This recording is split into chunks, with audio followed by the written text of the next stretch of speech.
The Woolworth Community Library is a proud supporter of the Jal Panthers. They are excited to have their kids back into schools and in sports, all while staying safe. The Woolworth Library staff encourages you to swing by the library and check out all of the cool stuff just for kids. Great reads for all ages. Call 575-395-3268 for library hours and online resources. The Woolworth Library, a proud supporter of Lee County Athletics. Iron Horse Sports Grill is now open. Burgers, wings, steaks, salads, pastas, oysters, and tons more, all delish. Check out their full online menu on Facebook under Iron Horse Sports Grill. Open Monday through Friday from 6 a.m. to 9 p.m. and Saturday from 7 a.m. to 3 p.m. For takeout orders, just call 395-2109. That's 395-2109. Iron Horse Sports Grill, a taste you'll remember. 204 East Kansas Avenue. Welcome, everybody, to Jal Panther Football. This is Ron Gunner. Thank you much for being here on the Jal Panther Sports, as they are going to be hosting the Hobbs JV squad of the Eagles.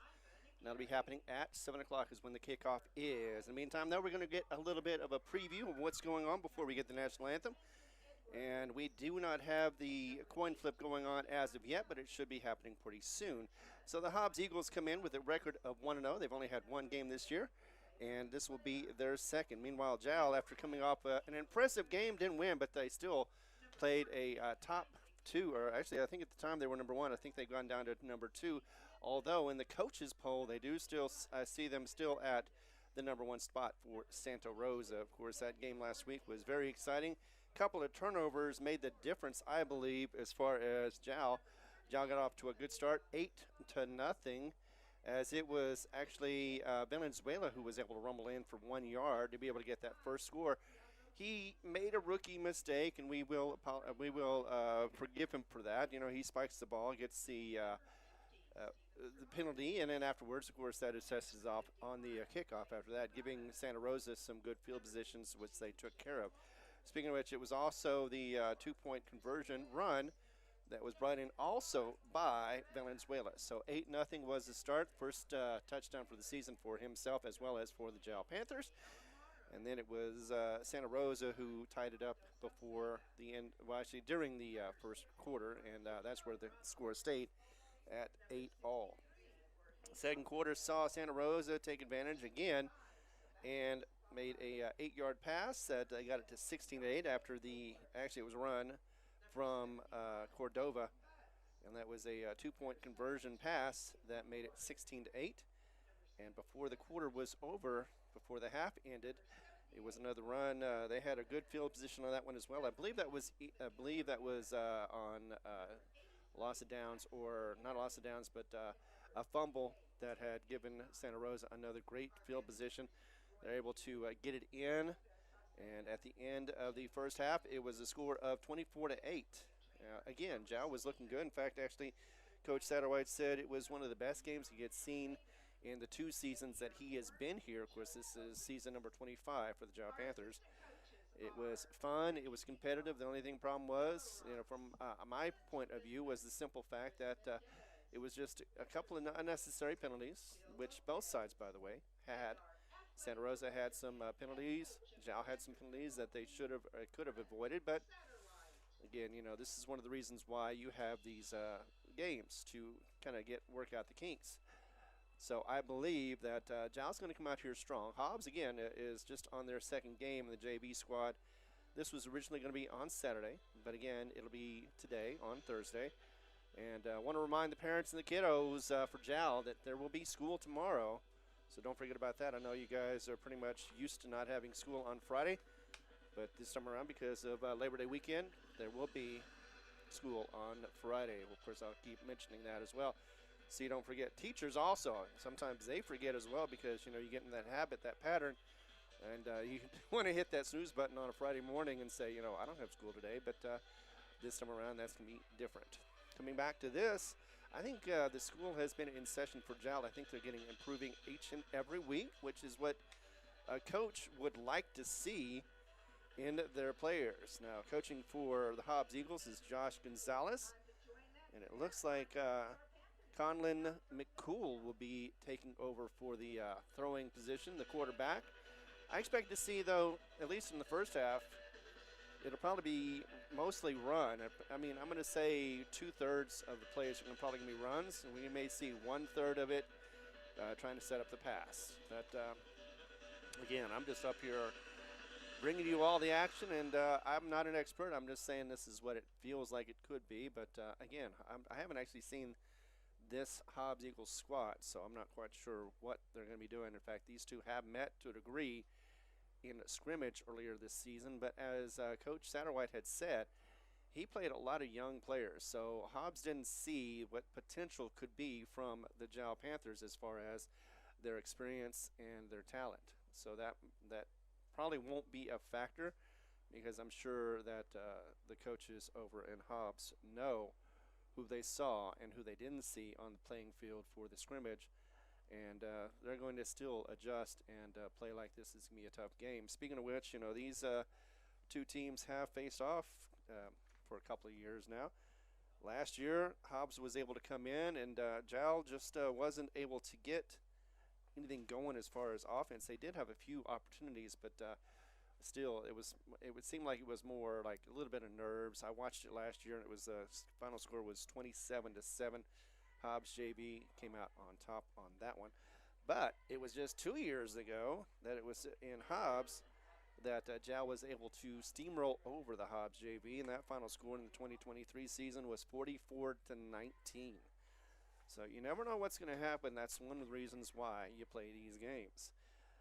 Hobbs JV did have a one game, as I mentioned, against Artesia JV. Didn't mention who, but the final score on that one was 49-14. So they do not have too much trouble with their offensive skills, at least against Artesia. Artesia, generally speaking, is not an easy foe to take down, whether it's JV or varsity. In fact, you know, we already know that because Hobbs went over to Artesia last week, and back and forth affair, could not keep up with them in the fourth quarter. And after rain delays and weather delays and all that, Artesia won by 10 in the end. So you never know what's going to happen until you suit up and get out on the field. Looks like it is going to be, let's see, we've got 6 minutes to go. I'm going to get a little break in here, and I have a feeling that we're going to get the coin, I don't know why I would say coin toss, when it's a coin toss, and we're going to get the national anthem as well. So let's go ahead and take a break. Thank our sponsors. By the way, I'm going to go ahead and thank them now verbally. I'm starting with Panther Energy, Mamacitas, Jal Municipal Schools, Foco Trucking, Eunice Pump and Supply, Iron Horse Grill, Sports Grill that is, Lavelle Insurance, and Woolworth Community Library. Thank you very much. Tune back in just a moment. We've got our sponsors to thank, and we're going to do so right now as we continue coverage on the Jal Panther Network. Mamacitas in Jal has a broad selection of specials. Try the Mexican food, asado, tamales, enchiladas, and so much more. At Mamacitas, you can have it all. Mexican food, donuts, and a steamy cup of coffee at the coffee shop. Mamacitas has authentic Mexican food from the heart of good old Jal, New Mexico. Mamacitas, 301 South Main in Jal, is a proud supporter of the Jal community. The Woolworth Community Library is a proud supporter of the Jal Panthers. They are excited to have their kids back into schools and in sports, all while staying safe. The Woolworth Library staff encourages you to swing by the library and check out all of the cool stuff just for kids. Great reads for all ages. Call 575-395-3268 for library hours and online resources. The Woolworth Library, a proud supporter of Lee County Athletics.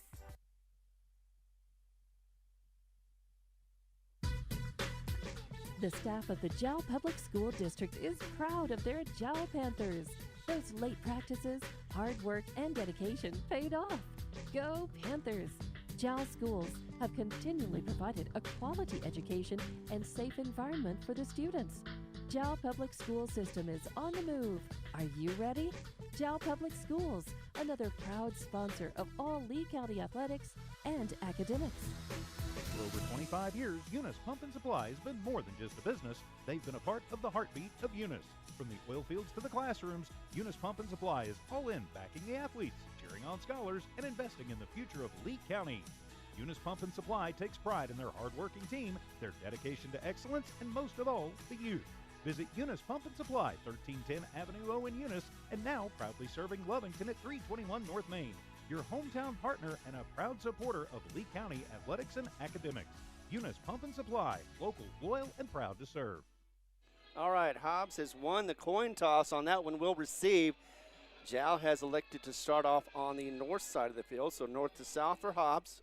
North and south for Jal, south to north for the Hobbs JV squad. And we are going to get underway in about 3 minutes. As soon as actually it's going to be right about now. So let's go ahead and pause once again, give our sponsors some more airtime as we continue coverage right here on the Jal Panther Network. The staff of the Jal Public School District is proud of their Jal Panthers. Those late practices, hard work, and dedication paid off. Go Panthers! Jal schools have continually provided a quality education and safe environment for the students.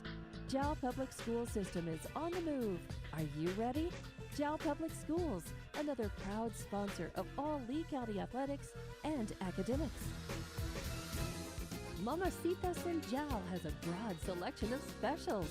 Try the Mexican food, asado, tamales, enchiladas, and so much more. At Mamacitas, you can have it all. Mexican food, donuts, and a steamy cup of coffee at the coffee shop. Mamacitas has authentic Mexican food from the heart of good old Jal, New Mexico. Mamacitas, 301 South Main in Jal, is a proud supporter of the Jal community. Panther Energy is excited for the Jal Panthers and proud of all the Jal students' great success this year. Panther Energy is your one stop for construction, dirt work, and environmental remediation. Panther Energy, 1179 South 3rd Street in Jal, or call 575-395-2654, 575-395-2654 for more information. Panther Energy, a proud supporter of all Lee County athletics.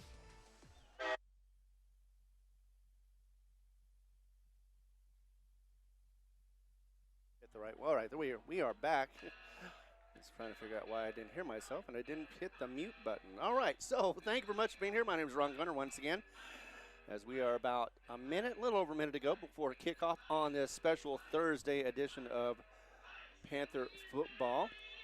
And of course, be the Hobbs Eagles JV squad versus your Jal Panthers. I want to thank everybody for tuning in each and every week. Hopefully I'm getting a little bit better. I know the Jal Panthers are improving in their skills, and that's exactly what Coach Satterwhite had wanted to do.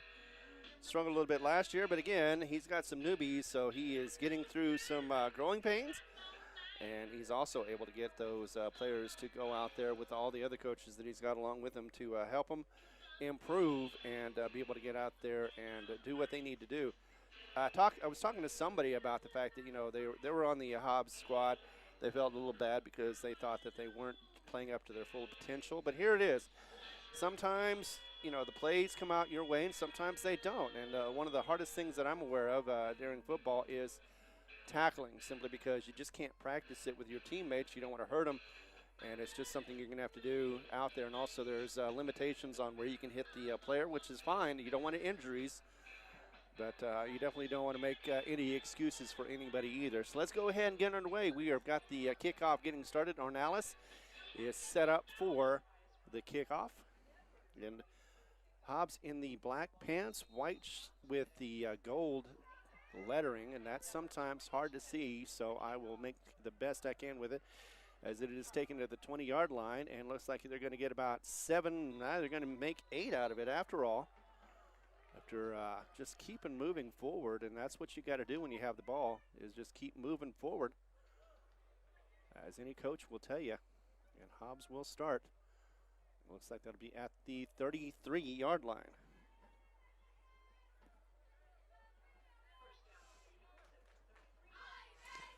So 1st and 10, 33, and here we go as the away team does get the ball first. They have the offense spread out.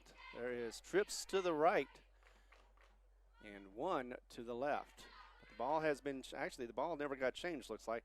So now it has been, the Jal ball is back. Hobbs has their ball. We are underway. 1st and 10 for Hobbs and the JV squad as he's going to go back pass, and he's going to throw this one to the right. Screenplay is going to get a few, and had a couple tackles.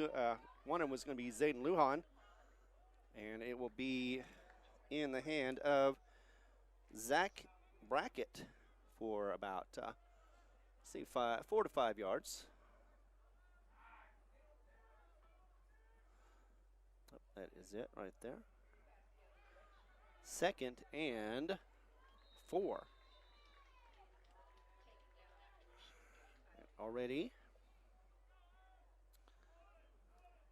another run, that time a run this time, and let's see, that was going to be 6 yards, a 1 yard gain looks like, and 3rd and 3, 3rd and 2 actually. And Hobbs once again on it and going to get that first down and more. So first down for Hobbs. And they are going to make it difficult for me, but that's all right. It's not their job to make it easy for me. So they're at the 42. First down, and here we go with the run. Looks like it's quarterback keeper. He's going to go to the left, get it past, and skirt that sideline, get about 13 yards on the run. There's going to be a first down, 2nd one for Hobbs. So on the already in there and going to go ahead and pass. This time it's going to be to the right. And that is going to get in the hands as he gets around a few defenders. He's still on his feet. He's going to the 20, 15, and gets knocked out of bounds at about the 13-yard line. Let's see who that is that took him down, if I can find it real quick. Looked like that was going to be for defense, Canyon Tippy. And move the camera. So 1st and 10 off of that pass. That was 2. Let's see, I do believe that was Guerrero. And Hobbs already in and going. Shotgun position, going ahead to the right, rolling. Going to pass it between 2 players. Not quite sure exactly who was going to get that one. Zayden Lujan was defending the player in the end zone. And that's going to go for an incompletion, and we're going to have a stoppage clock. 10:36 remaining in the first quarter, as that is the first incomplete for the Hobbs Eagles. So 2nd and 10 at the 15.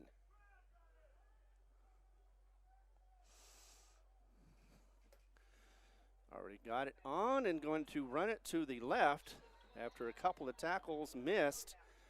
We'll get about 2 yards on that one. It'll be 2nd and 8. From roughly the 11-yard line.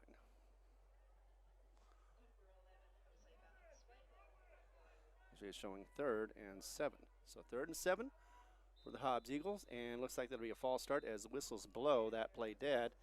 Didn't have much of a chance on that throw anyway, but let's see what the Whitecap says. Is this will be the first penalty of the game, and I forgot how fast that Hobbs can be on their offense side. I think he pointed the wrong way, but nevertheless, so false start, and it will be on, of course, the offense. That'll take it back to the 16. So it'll be 3rd and 12 with 5 added. 3rd and 12, first quarter for the game. Nobody has scored yet. We've got trips to the right, and he's going to roll to the right as well. He's going to throw it into the end zone. That'll be over his receiver's head. And that is going to be, looks like that was defended. That was by Ramos. And can't see who the receiver was going to be for Hobbs. Up there he is.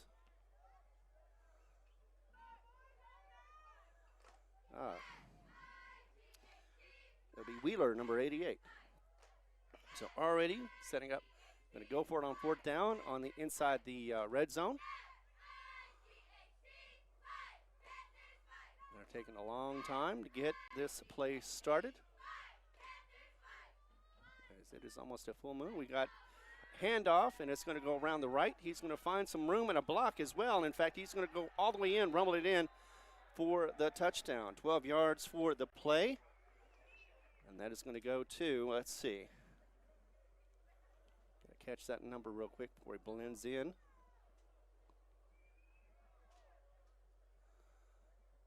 Looks like that was going to be Avila, one of the captains of the team.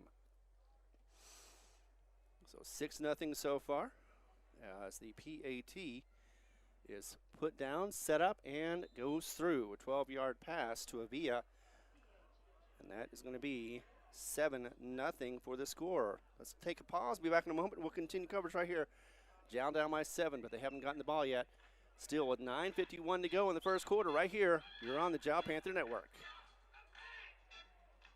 Iron Horse Sports Grill is now open. Burgers, wings, steaks, salads, pastas, oysters, and tons more, all delish. Check out their full online menu on Facebook under Iron Horse Sports Grill. Open Monday through Friday from 6 a.m. to 9 p.m. and Saturday from 7 a.m. to 3 p.m. For takeout orders, just call 395-2109. That's 395-2109. Iron Horse Sports Grill, a taste you'll remember. The Woolworth East Community Kansas Library Avenue. is a proud supporter of the Jal Panthers. They are excited to have their kids back into schools and in sports, all while staying safe. The Woolworth Library staff encourages you to swing by the library and check out all of the cool stuff just for kids. Great reads for all ages. Call 575-395-3268 for library hours and online. We are back, and here we go with the kickoff. It's going to be short and up the middle, actually to the left. Handled, but bobbled as well. So no one is going to be getting a gain on that one as it goes to about the 20, maybe the 21-yard line. And Jal will get their first possession of the game. 7-0 is the score right now. Thank you very much for being here. My name is Ron Gunter. We're going to see if we can keep up with the Jal Panthers a little bit better than we did the Hobbs Eagles. So 1st and 10 at the 21.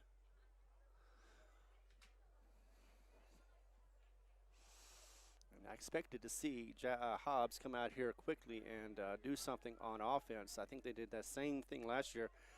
Let's see what Jal can do to respond. 1st and 10, Ornelas with the handoff going up the middle, and it's going to get a few yards. Looks like that'll be Zayden Lujan to get that run. And looks like it'll be 2nd and about 7 for the gain of 3.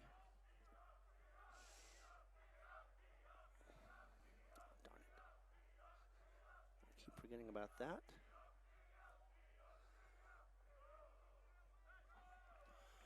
Second and 7 for Jal Panthers. This time they've got twins to the left and one to the right.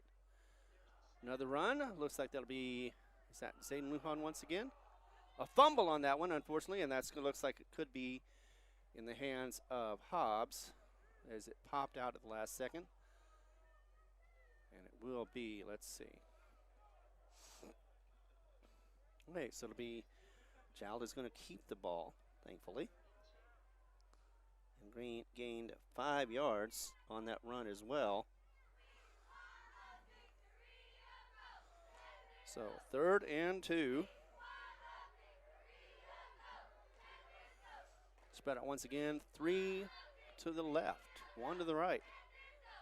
This time he is going to keep it or himself. Ornelas hitting a couple of blockers. And it's going to go ahead and surge for the first down for the Jal Panthers.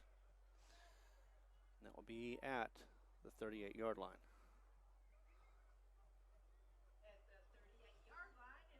So first down for the Panthers. Ornelas with all that, and he's going to go ahead and set up quickly. And looks like they're going to have the similar fast starting offense. Try to keep the defense on their toes. Man in motion as he goes ahead and passes off to Valenzuela. Ran back a little bit, trying to get an opening. Does get one, and will make some yards out of that one. So instead of a negative gain, looks like he's going to get about 8 yards out of that play. Maybe even, no, it'll be 8. As he was able to get around, get through the offensive line and defensive line, make some nice moves as well. Did not lose the ball and kept it to a 8-yard run. 2nd and 2.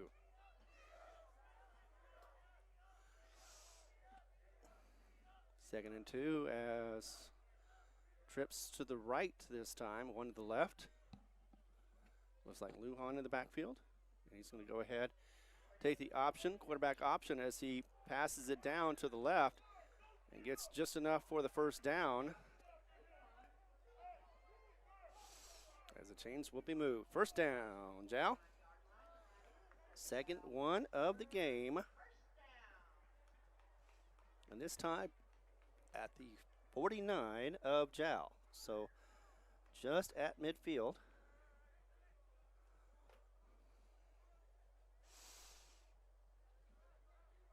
On this nice, cool evening. First and 10 for Jal. Ornelas going to go ahead and fake the handoff. Pass it off to the right, and he gets that screenplay to go about 4 to 5 yards. And this time around, it looks like it was in the hands of Navarrete, the senior. Of course, that moves the ball further away. Let's go ahead and adjust. And it'll be 2nd and 6. 2nd and 6, 6:35 to go in this first quarter as Jal is continuing to move the ball down the field just like Hobbs did earlier and try to get that first score. They're on the 47-yard line. Ornelas with the handoff, and he's going to go up the middle. It looks like that is going to be, could be Zayden Lujan. Oh, it's Valenzuela this time. Valenzuela gets a couple of yards, and so now it'll be 3rd and short, 3rd and 3. It's a 3-yard gain there from Valenzuela. Makes it 3rd and 3.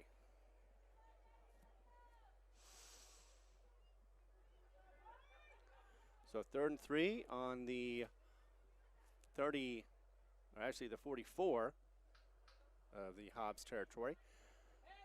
3 in the back. There is single on left and right for the receivers, and here we go. Ornelas, I think that was a bit of a broken play, but he went ahead and took it, and he's going to continue running as he's got somebody behind him. In fact, he may have a horse collar on that one. Either way, though, he's drugged down from the back, and he ended up making that yard. We went from the 44 all the way down to the red zone, which is the 18. That is 24 yards, no, 26 yards, I believe. In any case, Ornelas with that broken play looked like. He ended up getting a huge gain and a first down as well. 3rd first down for the Jal Panthers. So 3 in this drive. As it is now 1st and 10 from the 18.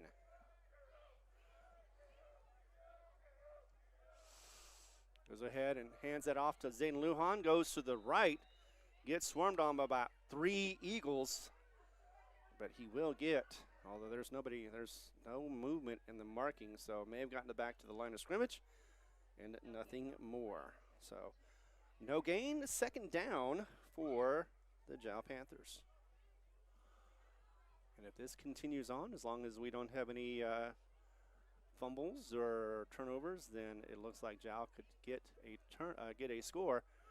Could go up by 1 if they get the 2-point conversion as well. Ornelas with 1 to the right, 2 to the left, and 1 to the right for the receivers. He's going to roll to his left, pass it, and get it into the hands. Oh, no, in and out of the hands. Looks like that might have been, let's see, was that Navarrete? I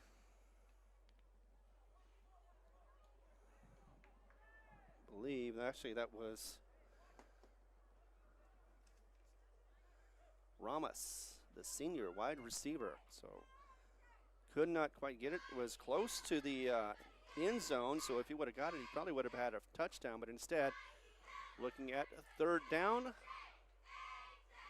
3rd and 8, 3rd and 10, sorry, that's right, 3rd and 10. Well, let's see what happens this time around. Jal does have 2 downs to get it in, or at least get the first down anyway. They don't have to have the touchdown. They can get the first down. Receivers 2 to the left and 1 to the right. We do have a couple. Now we have a man in motion. It looks like it'll either be a, let's see what they say. Illegal formation. Oh, it's on defense. A 5-yard penalty is going to get them closer for Jal. Actually, it'll be not a 5-yard penalty, half the distance. It is 5 yards, all right. 3rd and 5 now, so half the distance of that. So they can go for the first down or they can go for the touchdown, as once again, another, this time I did see it. He was beyond the line once again. So Hobbs trying to adjust, trying to anticipate once that player starts running, he thinks he can go. Stepped back, but not in time. So it was offsides, not encroachment, and will be a first down because of that penalty.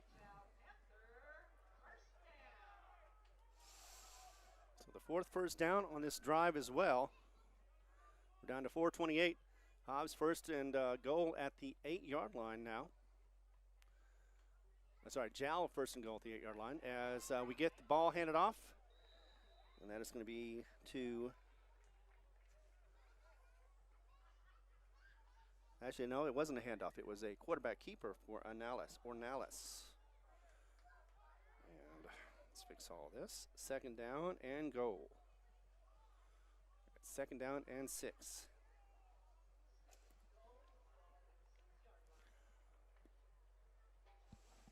So second and goal from the 6. Jal looking strong as Hobbs is slowing them down, but unable to get them stopped so far. Ornelas with the pitch off to the left, going to go ahead and run it up the middle. Looks like he's got just enough, maybe to the 1-yard line, if not the touchdown, and it is scored. So touchdown for Jal on that 6-yard run. Let's see who did it. Could have been Valenzuela. Hopefully this time he learned his lesson from last week and did not spike the ball. Nevertheless, though, a 6-yard run for Valenzuela. Puts the score at 7-6. 3:35 to go in the first quarter. Let's see what's going to happen. I think it's going to be a 2-point conversion, as it has been. Ornelas lined up in the shotgun. We got a encroachment on that one. So half the distance is going to move it to about the 1-yard line, unless it's going to be a false start.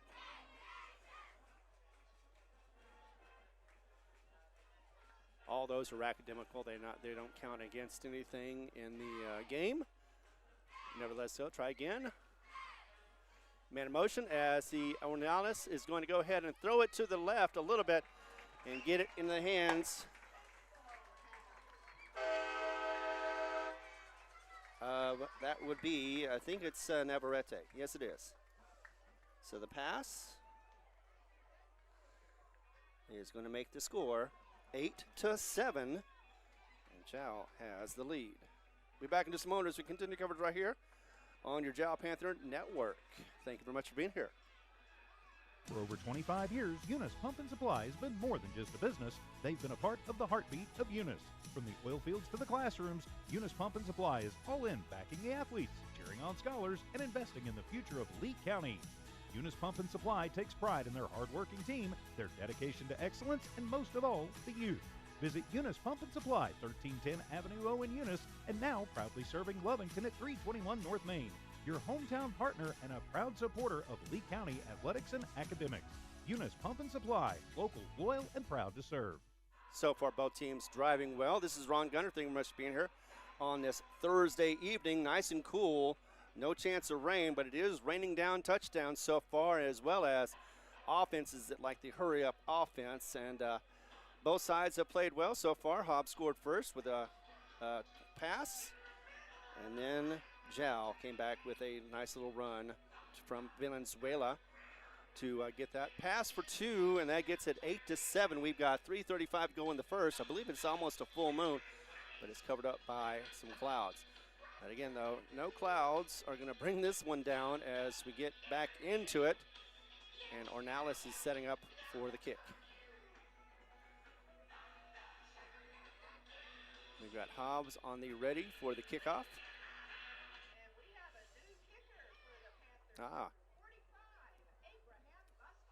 So Abraham Vasquez is going to kick for the first time.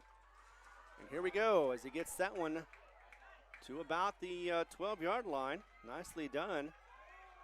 As unfortunately, though, blocking is going to get them into the 50, the 40, the 30, Going down to the 20. Do we have any flags on the play? 10-5 and a touchdown, and that is going to be an easy score for Hobbs unless we've got some laundry on the field. And that looks like it was going to be 4. He still has the ball. Player for Hobbs that got that score is going to be Jacob Garcia. And that is going to be a kickoff TD. So let's double check to see, though. There is going to be a holding, so there will not be a touchdown. That's why I usually wait. Holding, so it'll be 10 yards from the spot of the foul. I was afraid of that, but of course you never know what's going to happen. Had a good run, though, that's for certain, and just comes back because of a hold, possibly one of those that, I hate it. It's bad enough when you have a hold, but when it doesn't matter, it's away from the player. That what hurts the most for me anyway. But it goes back to, instead of a touchdown, and back to Jal after that. It'll be 1st and 10 from the 36-yard line. Catch our breaths on that one. 1st and 10, 36. And away. So set up for the offense once again. Looks like it'll be Colin McCool. And it is, as he hands it off, gets it, runs up the middle, gets about 9 yards. Nicely done.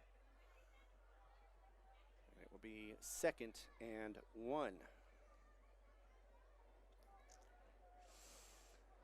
So Hobbs hasn't played in a week, and Jal played one of their better games just last week. So I think we're seeing these potential things going on as this one is handed off. And actually, no, he faked the handoff, got the first down, though, and a little bit more. Looks like he may have had about 4 yards. Nevertheless, though, slid around a little bit, got some past a couple of tackles before ending up on the ground with first down. So I believe that is the third first down for Hobbs, although it has been so fast as it goes now. And that will be a pass for about 7 yards. So proving right, 2nd and 3 is what we've got, as they are now on the 44-yard line. 44-yard line for Hobbs in Jal territory as it goes back pass. Gets a pressure rush, still in grasp, and that will be a quarterback sack. Who's the one that got that quarterback sack? Cervantes got the sack for Jal, and that will take it back to 3rd and 12 as his persistence paid off. 3rd and 12 already in there as the quarterback throws to the right. Hits his target, had 2 players on him as well, and ends up at the 35-yard line. Of course, that one of those players for Jal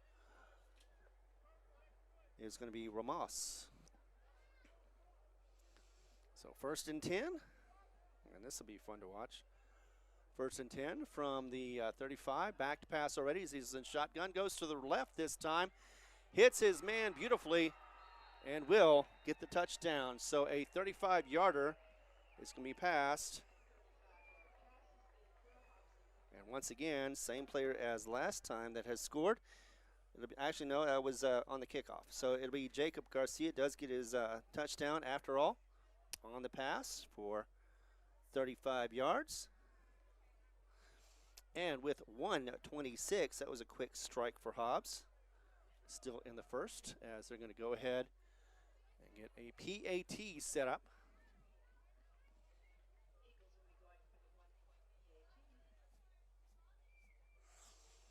PAT is actually going to be faked. Botched, possibly. Either way, though, tried to run it around the left-hand side. Could not get enough protection and is brought down at about the 3-yard line. So the PAT ends up being a run that is going to fail. And that will be 13 for the Hobbs Eagles, 8 for Jal, as once again, we're still in the first quarter, 1:26 to go, and we'll be back in just 30 seconds as we continue coverage right here on the Jal Panther Network. Panther Energy is excited for the Jal Panthers and proud of all the Jal students' great success this year. Panther Energy is your one stop for construction, dirt work, and environmental remediation. Panther Energy, 1179 South 3rd Street in Jal, or call 575-395-2654, 575-395-2654 for more information. Panther Energy, a proud supporter of all Lee County athletics. Well, this is the intensity that I expected from both sides. More for Hobbs, but again, I think Jal is keeping the pace as far as offensive side. And so far they've had one drive, but they have been able to make it in. The second one is coming up here in just a second as they get the kickoff once again from the Hobbs Eagles. And the JV squad is here to play. They've already won one game against Artesia, and they're trying to do it against Jal. But Jal has something to say about that. With the kickoff, it's going to go midfield. Looks like it was picked up nicely at about the 20-yard line, around the 20. And we'll get a return of about 7. That looked like it was Jal's own Landon Edwards. Nevertheless, though, offense is out and ready to go. First and 10 for the Jal Panthers.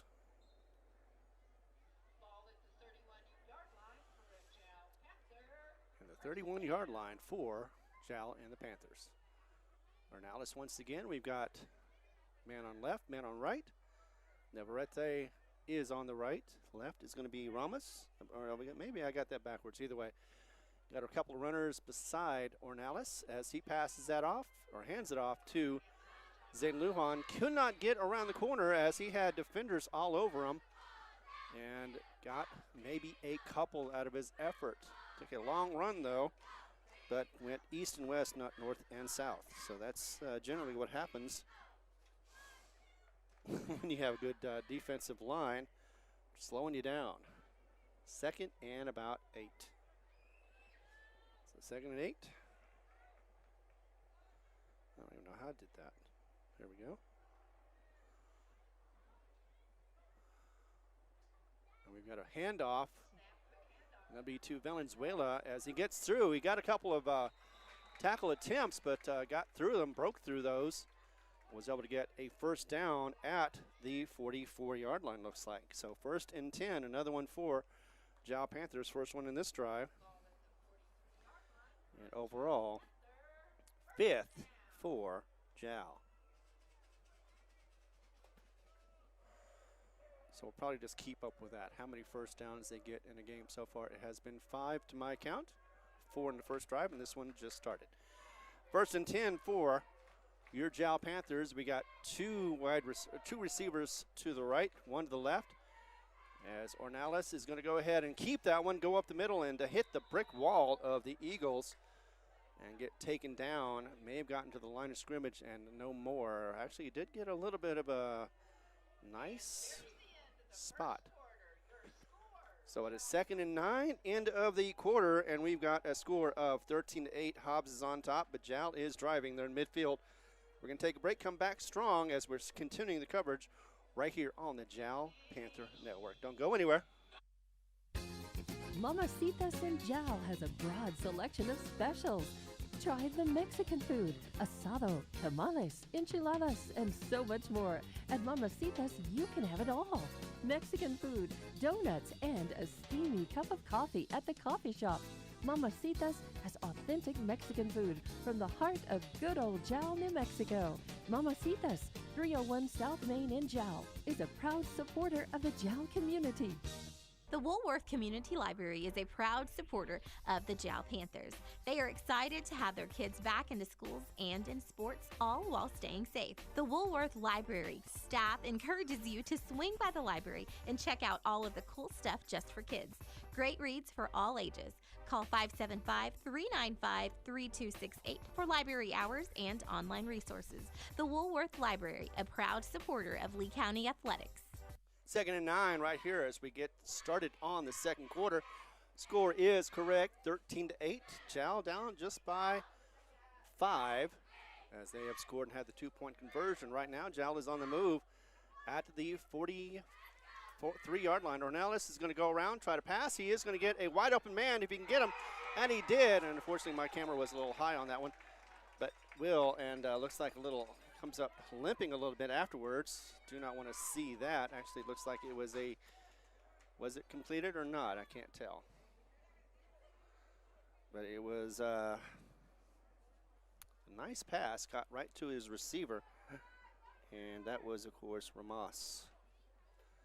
No, it looks like it was incomplete after all. I was hoping for a nice pass, a nice gain on that one. Would have been at least 20, 25 yards, but instead it will be 3rd and 9.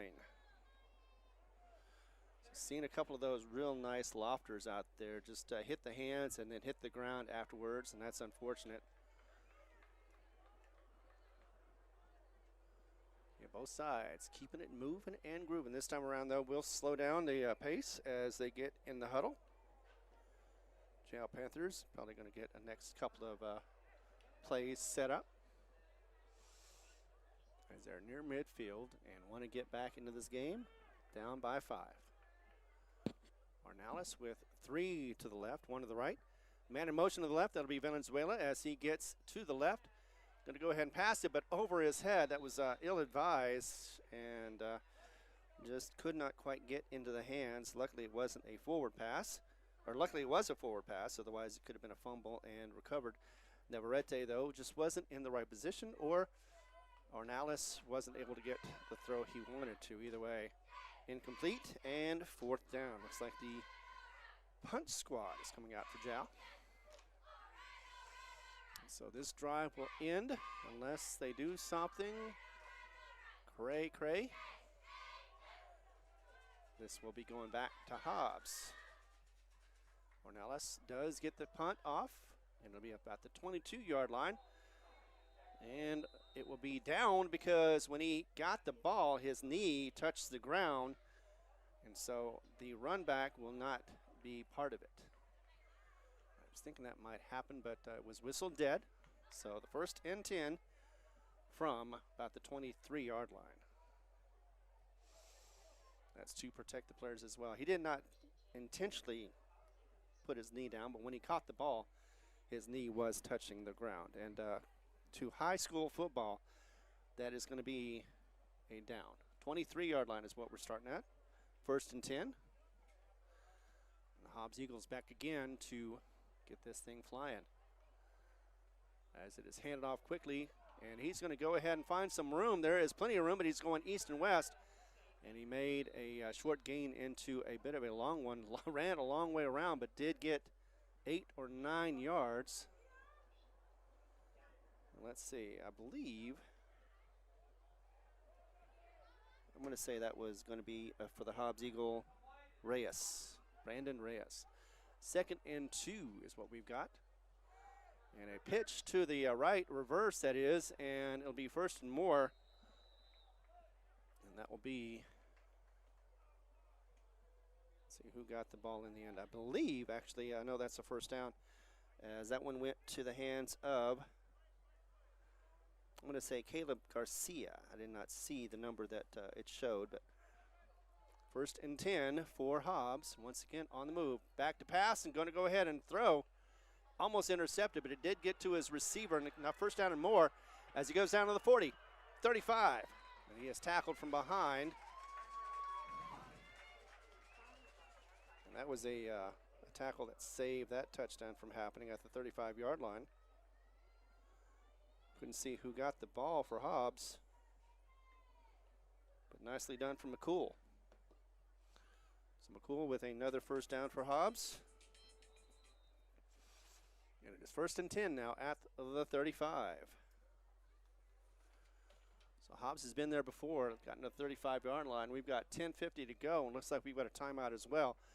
Let's go ahead and take one with them, have a break, a breath, and come back strong. 1st and 10 for the Hobbs Eagles as they are leading right now, 13-8 right here on the Jal Panther Network.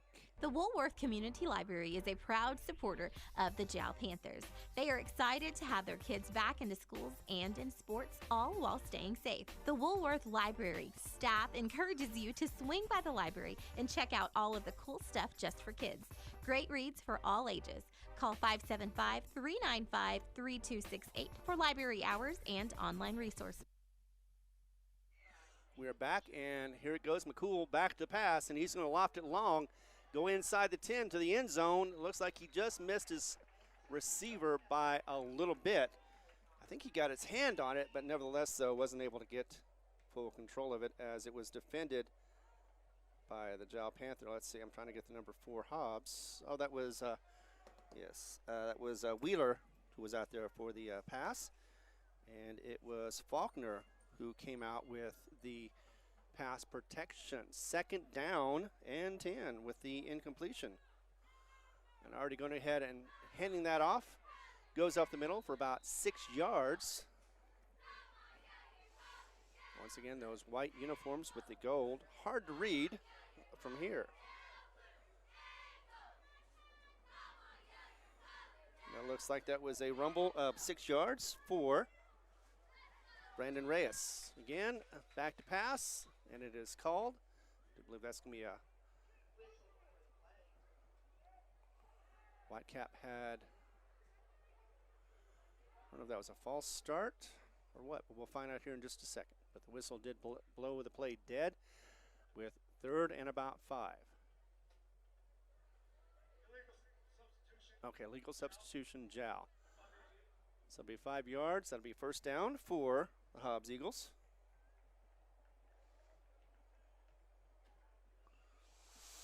So that 3rd and 5 went to a penalty of 5 yards, 1st and 10 for the Hobbs Eagles, and they're now at the 25. Already set up with the offense that they want, and going to be a reverse. Flag on the play. It looks like it's going to be a hold in the backfield as that one goes all the way down to about the 10-yard line before he's thrown out of bounds. But, yep, that is a hold, and it will be against Hobbs, so that is all negated. And it's going to go back 10 yards from the spot of the foul. That looked like it was about the the 28. So it should be around the 38 of the Jal Panthers. So instead of 1st and 10 like it could have been, it's going to be 1st and 22.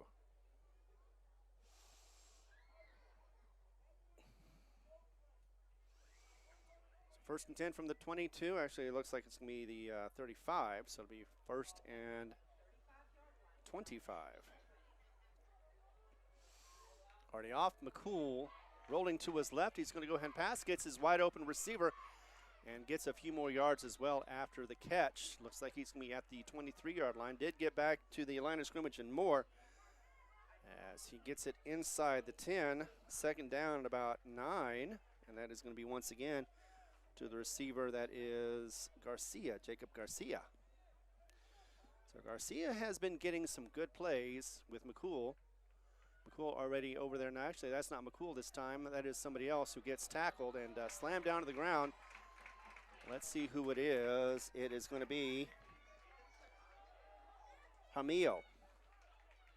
Jamillo was in there for the quarterback that time on 2nd down. Now it's going to be 3rd, and the loss from the sack will put it back to the 3rd and 15. Already back in position once again are the Hobbs Eagles. So 3rd and 15, we've got trips to the right, 1 to the left. Going to go ahead and hand that off, and he's going to get a few, maybe 5, get back to the original line of scrimmage. And that'll be Steven Cervantes who makes the stop. And it looked like that was going to be, for the Hobbs Eagles, Reyes gets 5 more. And I do apologize for not being able to keep up with the downs, but it is 4th and 10. Already back to pass. And that's going to be, looks like that it's going to be, again, elusive for McCool as he gets into the end zone, but nobody there to catch the ball. And there will be, there's a flag on the play. It is unfortunately on the wrong side for the Jal Panther fans, as that's going to be into their, almost their secondary, but behind their line. So let's see what the call is going to be. They are talking to Jal. Looks like that's actually going to be a Hobbs penalty. And if it is, they will just negate it or turn it down. Yep. Penalty decline, 1st down for Jal as they start off on the 25-yard line. And I got to get that camera. So both sides now have had possessions that have not resulted into a score. this time around. Loss of downs will be for the Hobbs Eagles. 1st and 10 for the Jal Panthers, as this time Ornelas is going to be back to pass. As she's going to go ahead and was in the shotgun position, handed it off. Looks like he's going to get about 2 yards from the spot of the ball. And 2nd and 8. So boring it is not, as we have both sides running some fast offense. Try to keep that defense back on their heels. So far worked in the first, but I believe both sides have gone a little bit more knowledge as far as who they have with them. Trips are twins to the right, twins left, and one in the backfield along with Ornelas. He may pass this, he may not. He is going to hand it off. It's going to be up the middle. Zane Lujan is going to be grabbed right at the line, but there'll be a flag in the backfield. And that time it might go against Hobbs. We're going to see. Yes, it is a personal foul, and unfortunately, that is going to go against Hobbs. And looks like that was called on Justin Foreman. So instead of a 3rd down and long, it'll be a 1st down for the Jal Panthers. So according to my calculations, I have 6 1st downs. This one, the second one, is going to be provided by penalty. So Zane Lujan did get 1 yard, but however, the bulk of it was from that penalty. Jal with the 1st down, going to be at the 44-yard line once again. And they're going to see what they can do this time around to get a score. Have 7:52 remaining in the first half. And it'll be a keeper. He's going to go ahead and pass it off to the right, actually. And Wheeler is going to go ahead and get all the way to the 1st down and more as he goes out of bounds in the process. 44, actually the 41-yard line.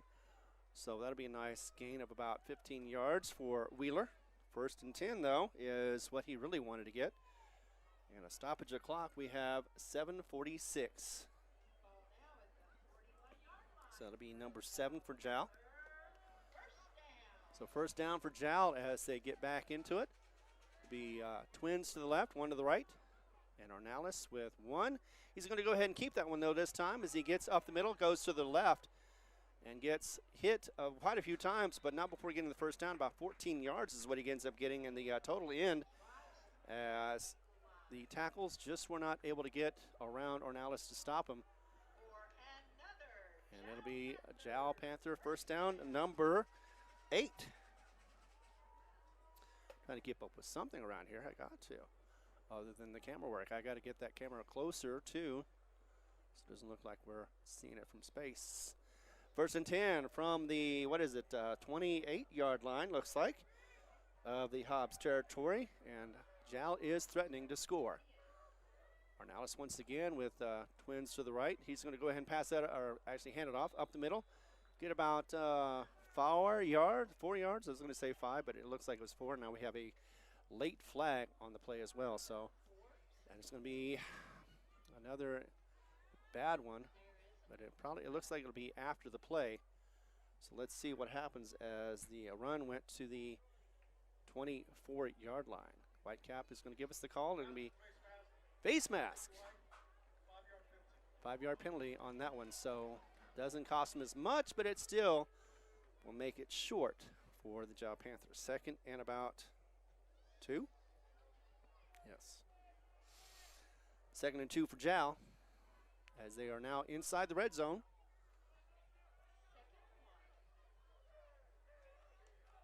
We're going to see if Jal can continue this nice little drive. 3rd one of the game, as Ornelas is going to have a keeper run it off to the left. Nobody there as he goes and skirts the sideline. It looks like he's going to get, is there a, yes, it's a touchdown, all right, from the official from the other side. Nevertheless, so Jal gets that touchdown run from Ornelas. And that was unofficially 12 yards. So with 6:54 remaining in the first half, we have a score for Jal and a 2-point conversion coming up, looks like. Let's see. Already Jal with a 1-point lead without the conversion. Looks like they're going to go for the 2.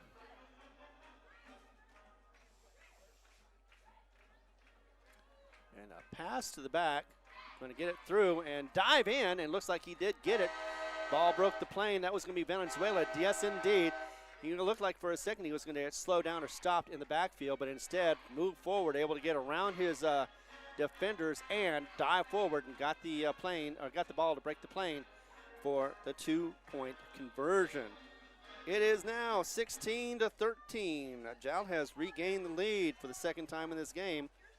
We'll be back in just a moment as we continue coverage right here on this back and forth game between the Hobbs JV Eagles versus the Jal Panthers. Be back in a moment on the Jal Panther Network. Iron Horse Sports Grill is now open. Burgers, wings, steaks, salads, pastas, oysters, and tons more, all delish. Check out their full online menu on Facebook under Iron Horse Sports Grill. Open Monday through Friday from 6 a.m. to 9 p.m. and Saturday from 7 a.m. to 3 p.m. For takeout orders, just call 395-2109. That's 395-2109. Iron Horse Sports Grill, a taste you'll remember. 204 East Kansas Avenue. The staff of the Jal Public School District is proud of their Jal Panthers. Those late practices, hard work, and dedication paid off. Go Panthers! Jal schools have continually provided a quality education and safe environment for the students. Jal Public School System is on the move. Are you ready? Jal Public Schools, another proud sponsor of all Lee County athletics and academics. 16-13 is what we've got so far in the early goings, actually the middle of this second quarter as we're heading towards the halftime. It looks like Ornalis is going to go ahead and kick off for the Jal squad. Get it done. It's going to be a chipper as it gets into the out of the hands, and he goes ahead and falls on it. Nicely done, too, as that was the smartest play he could have. Didn't want to lose it again. Already lost it once. And that is going to be... Oh, he threw it past the ref. But it looked like that was the player known as Hector Garcia for the Hobbs Eagles. Josh Gonzalez is going to be head coach for Hobbs. Brent Satterwhite for the Jal Panthers once again. So Hobbs has been the last the last 3 tries have been fast on the offense. And here again, already set up as a no huddle. And we'll get it to McCool. McCool to the right for the pass. And it will be run around the corner. Looks like it's going to be close to the first down as he runs out of bounds. Let's see where they get the spot of the ball. Looks like it will be a first down. Yes, it is. Chains are moving, so instead of the inside the chains, it's going to be outside. That'll be a first down. So already in Jal territory are the Hobbs Eagles. 1st and 10 right now from the 47-yard line. And now it's to the left-hand side, moving that ball with the passing. And just when we thought that he was going to run out of bounds, goes back around again and ends up getting tackled. That was a long play for a short gain. And that was in the hands of one of the captains, Zach Brackett. 2nd down and about 7. And the whistles are blowing. Timeout by Jal looks like, as it is now 6:15. I guess they were just more concerned about getting their defense set. Didn't have it quite there yet. And with this fast motion of the offense, it's taking their breath away a little bit, and conditioning is going to be one of those parts. But so far, this game has been clean, not only on penalties, but also on turnovers. Haven't been any, and that's what both sides want to see. Jal looking to get their first victory of the season, and Hobbs trying to continue on with their winning streak for this season. Be back in 30 seconds as we continue coverage right here. We're on the Jal Sports Network. The Woolworth Community Library is a proud supporter of the Jal Panthers. They are excited to have their kids back into schools and in sports, all while staying safe. The Woolworth Library staff encourages you to swing by the library and check out all of the cool stuff just for kids. Great reads for all ages. Call 575-395-3268 for library hours and online resources. The Woolworth Library, a proud supporter of Lee County athletics. Yes, we are, and we're also proud supporters of Jal. As that one gets into the hands of McCool. And no, actually, that's not McCool. That is going to be their backup quarterback, I believe, and that is going to be Jaramillo. who got that one incomplete, went in and out of the hands of his receiver. And that looks like it was going to be for Garcia once again. He has been a lot of places, just couldn't make that one happen. Second down, actually third down now, and 7. And already with Armillo, going to go ahead and launch it quick. I got to get down there and over his head. And that is going to be roughly about 2 or 3 yards ahead of him.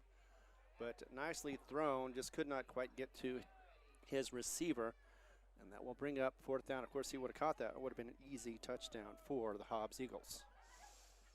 So a couple of bad passes. That's all you can say so far against this Hobbs squad. Jal keeping up with them, though, as we continue on, leading by just 3. Hobbs going on 4th down, trying to get a clap. Looks like they're trying to get a offsides, but cannot, so they're going to call the timeout. And it will be 6:06 on the clock after that last possession, or last throw was incomplete, and stop the clock as well. Hobbs with the timeout. We'll take one with them. Be back in just a moment as we continue coverage. Yes, you are on HobbsAmerica.com and on YouTube. Mamacitas in Jal has a broad selection of specials. Try the Mexican food, asado, tamales, enchiladas, and so much more. At Mamacitas, you can have it all. Mexican food, donuts, and a steamy cup of coffee at the coffee shop. Mamacitas has authentic Mexican food from the heart of good old Jal, New Mexico. Mamacitas, 301 South Main in Jal, is a proud supporter of the Jal community. And just like that, Hobbs is already coming back out on the field after their quick timeout. Trying to get the defense to jump. Did not for Jal.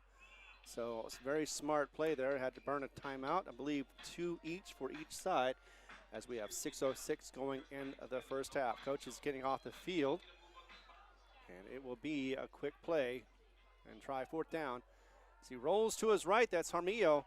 And is going to get it to his receiver. Did he get it in time? Yes, he did get the catch, but I think he's going to be just shy of the 1st down.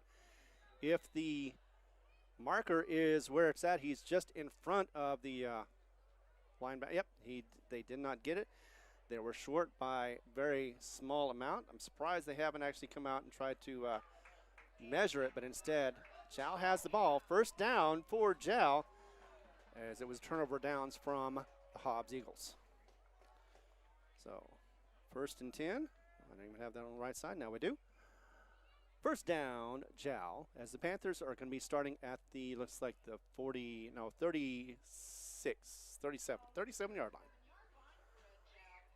If I'd have been patient enough, I would have heard it. So 1st down for Jal as they get it on a turnover downs. We have 2 receivers to the right and 1 to the left. Arnales also has a man in motion. Going to go to the left, or right, I mean. And that'll be Wheeler. As it gets handed off, it'll be up the middle. Looks like he's got some nice protection. Going to go around the side for Lujan.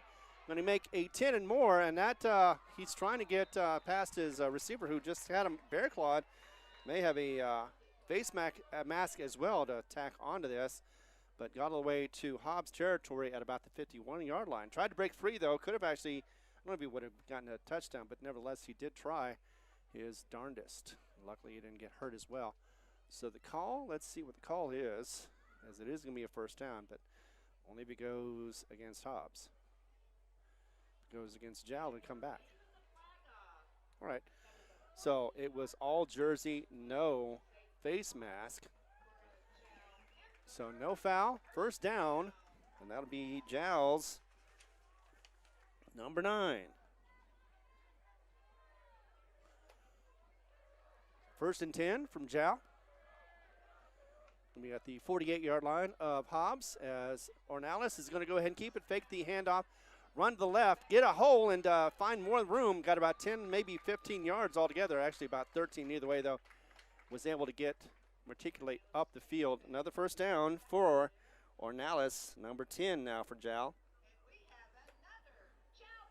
So the Panthers are racking up those 1st downs and looking good against this JV squad of Hobbs. Of course, they also have a couple of games later on in the season. They do really well against Centennial for some reason. The last couple of years, it seemed like they played them very well. The Centennial JV squad of the Hawks, and they also have a game against Las Cruces and the Bulldogs of the JV squad. They'll be here. So another one, it looks like it'll be, he will hand it off to Valenzuela, going off to the right-hand side. Lost the ball, unfortunately, and it's going to be taken. Woo! And that was Zayden Lujan who jumped on the ball as it popped out of his arm. He got hit by a helmet right there, but after all that, with Zayden Lujan being able to jump on the ball, the gain is only going to be 3, but they did not lose the ball, and that's what counts. 2nd and 7. It's one of those situations. Valenzuela does have a little bit of a control or lack of control on the ball, but I understand too, sometimes you got to focus yourself on the run. And when you get hit like that, sometimes the ball does pop out free. Luckily, Jal was there to get it back. Ornelas is going to go ahead and throw it this time, a short one. It will be a gain of about 16 yards roughly, as that'll be Wheeler who gets the ball this time around on the right-hand side. And that'll take it all the way inside to about the 21-yard line, just short of the red zone. So 1st and 10, once again, another first down for Jal, number 11 for the game. I think that was one of the few that they've had from a pass.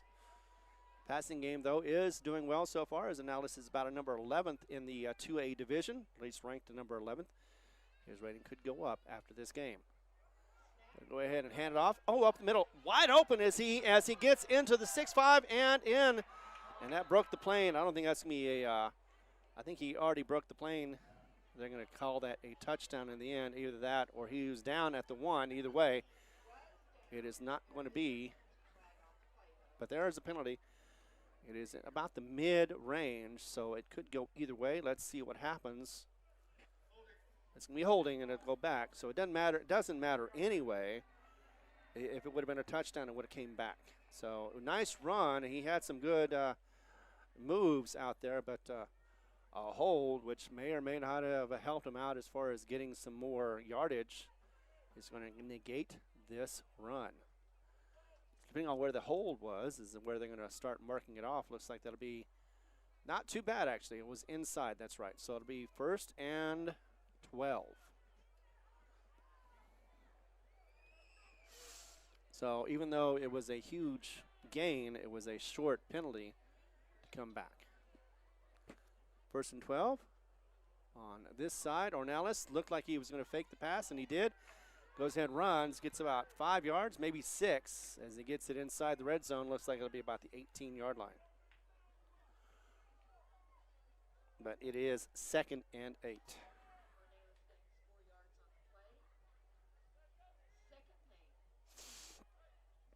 So I said 5, they say 4. Let's go with 4. 2nd and 8 with 3:44 to go in this first half. And the Jal Panthers with Ornelas behind the wheel, trying to get another score before the end of the first half. Ornelas with 2 to the right, to the left. He's going to go ahead and hand it off to Zayden Lujan once again, running very well.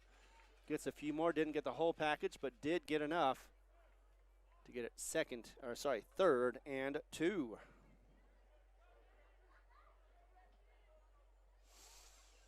Third and 2 for the Jal Panthers. We have it down to 3:11 right now as the time continues to run. It looks like there'll be about under 3 minutes before they get the ball snapped. And it is. And let's see, it'll be under center right now for Ornelas. As he goes ahead and hands it off, looks like. And no, actually that was a fumble, unfortunately, and that looks like Hobbs has secured it. But let's see what happened with that one. All I saw was the ball hit the ground and Hobbs jumped on it.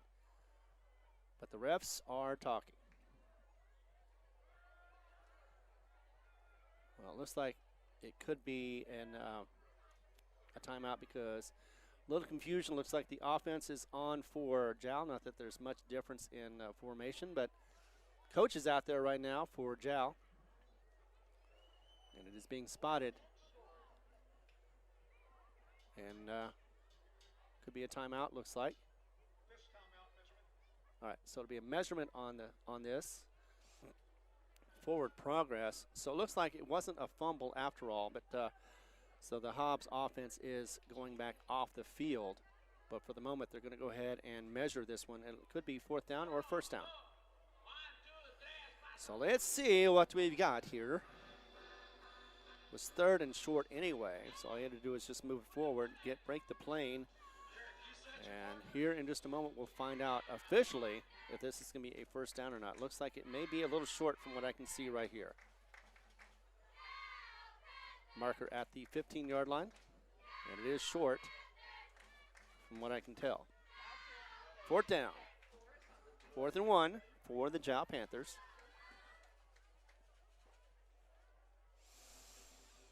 So 4th and 1 once again. It'll be from the 11-yard line.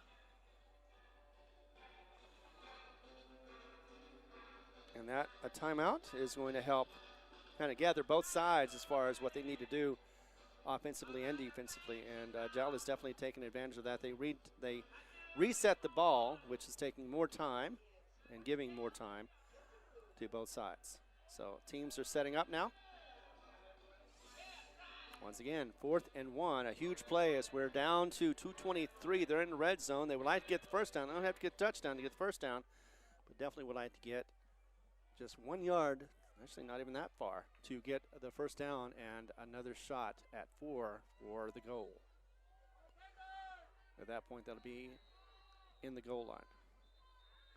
And a whistle once again. This time, Hobbs is going to be taking the timeout. Wanted to see their formation. They did. So now Jal is going to have to switch it up a little bit if they want to keep Hobbs on their heels. So let's go ahead and take a break. Be back in just a moment as we continue coverage right here on the Jal Panther Network. Thanks for watching. Panther Energy is excited for the Jal Panthers and proud of all the Jal students' great success this year. Panther Energy is your one stop for construction, dirt work, and environmental remediation. Panther Energy, 1179 South 3rd Street in Jal, or call 575-395-2654, 575-395-2654 for more information. Panther Energy, a proud supporter of all Lee County athletics. It is now 2:20 in this first half. So far, we've only had one score from Jal. That was back at the 6:54 mark. And they're trying to do this once again. Hobbs has been stopped a couple of times, Jal once, and this drive has been going on for most of this quarter. So Jal in shotgun once again. Ornelas is going to go ahead and get a block as he takes the quarterback keeper and gets that 1st down. And that was tricky too. Usually they try to push it up the middle, but instead he ran around the side, as you saw, and was able to get 1 yard with the help of Zayden Lujan. 1st and 10 is what we've got. Clock is going to be a bit of a factor as it is now down to 2:12. So it'll be 1st and goal from the 10. No more 1st downs. But that was number 12 for Jal Panther and their 1st downs. So Jal looking strong as Ornelas is going to go ahead and keep that as well. The pocket collapse. Actually, he went ahead and, wow, I didn't even see that. He got through all that for 10 yards, runs it in. And that is a Jal Panther touchdown. And as we have just a minute 49 to go, that was nicely done. Looked like the pocket collapsed, but instead he took the advantage of that and moved forward as quickly as possible. His big body was able to rumble through, and 10 yards later, he's in for the touchdown. So we have a score now of 22-3, and Jal is in the lead comfortably so far. 2-point conversion on the way as he is once again in shotgun. Zayden Lujan and twins left, twins right. He's going to go ahead and throw that off to Zayden, who was caught well in the backfield and didn't even fight it on that one. So 2-point conversion does fail on the pass. And that is going to be a score of 22-13. That's a 9-point lead for your Jal Panthers. Be back in just a moment as we continue coverage right here on the Jal Panther Network. Thanks for watching. The Woolworth Community Library is a proud supporter of the Jal Panthers. They are excited to have their kids back into schools and in sports, all while staying safe. The Woolworth Library staff encourages you to swing by the library and check out all of the cool stuff just for kids. Great reads for all ages. Call 575-395-3268 for library hours and online resources. The Woolworth Library, a proud supporter of Lee County Athletics.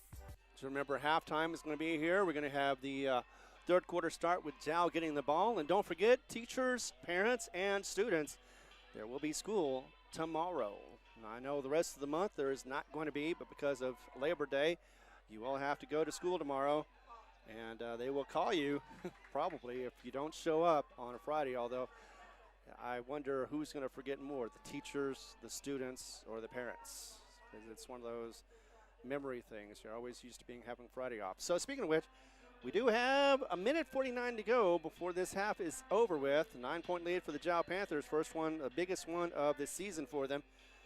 And they're about to get ready to give a kickoff to Hobbs Eagles, who are going to try to get something going on offensively after their first drive went for a touchdown. So Vasquez going back to kick. They're checking out all kinds of different people who will kick for the Panthers. The pooch kick for some, as it goes to about the 34-yard line, gets about 10 yards maybe, and it will be stopped just short of the 45. First and 10 with a minute 45 to go, speaking of which, and Hobbs back in it as they run the quick offense, I'm sure. They've been doing that the whole game. Hasn't worked for them as efficiently as they would like to, but nonetheless, you have a game plan, you stick to it, and that's what Hobbs is doing. First and 10, this time looks like it's McCool going back. He's going to roll off to his left, heave it, and he's got a double team on that one. Looks like it could be, is it going to be passing interference? Yes, it is, unfortunately, as that one went to about the 20-yard line. Had two defenders on him. Didn't quite have a chance to get the ball, looked like, but nevertheless was slowed down by the defenders, and that is going to be a huge play for a penalty. Let's see what the final call is, though. I do believe it's going to be PI. Yep, passing interference, first down for the Eagles.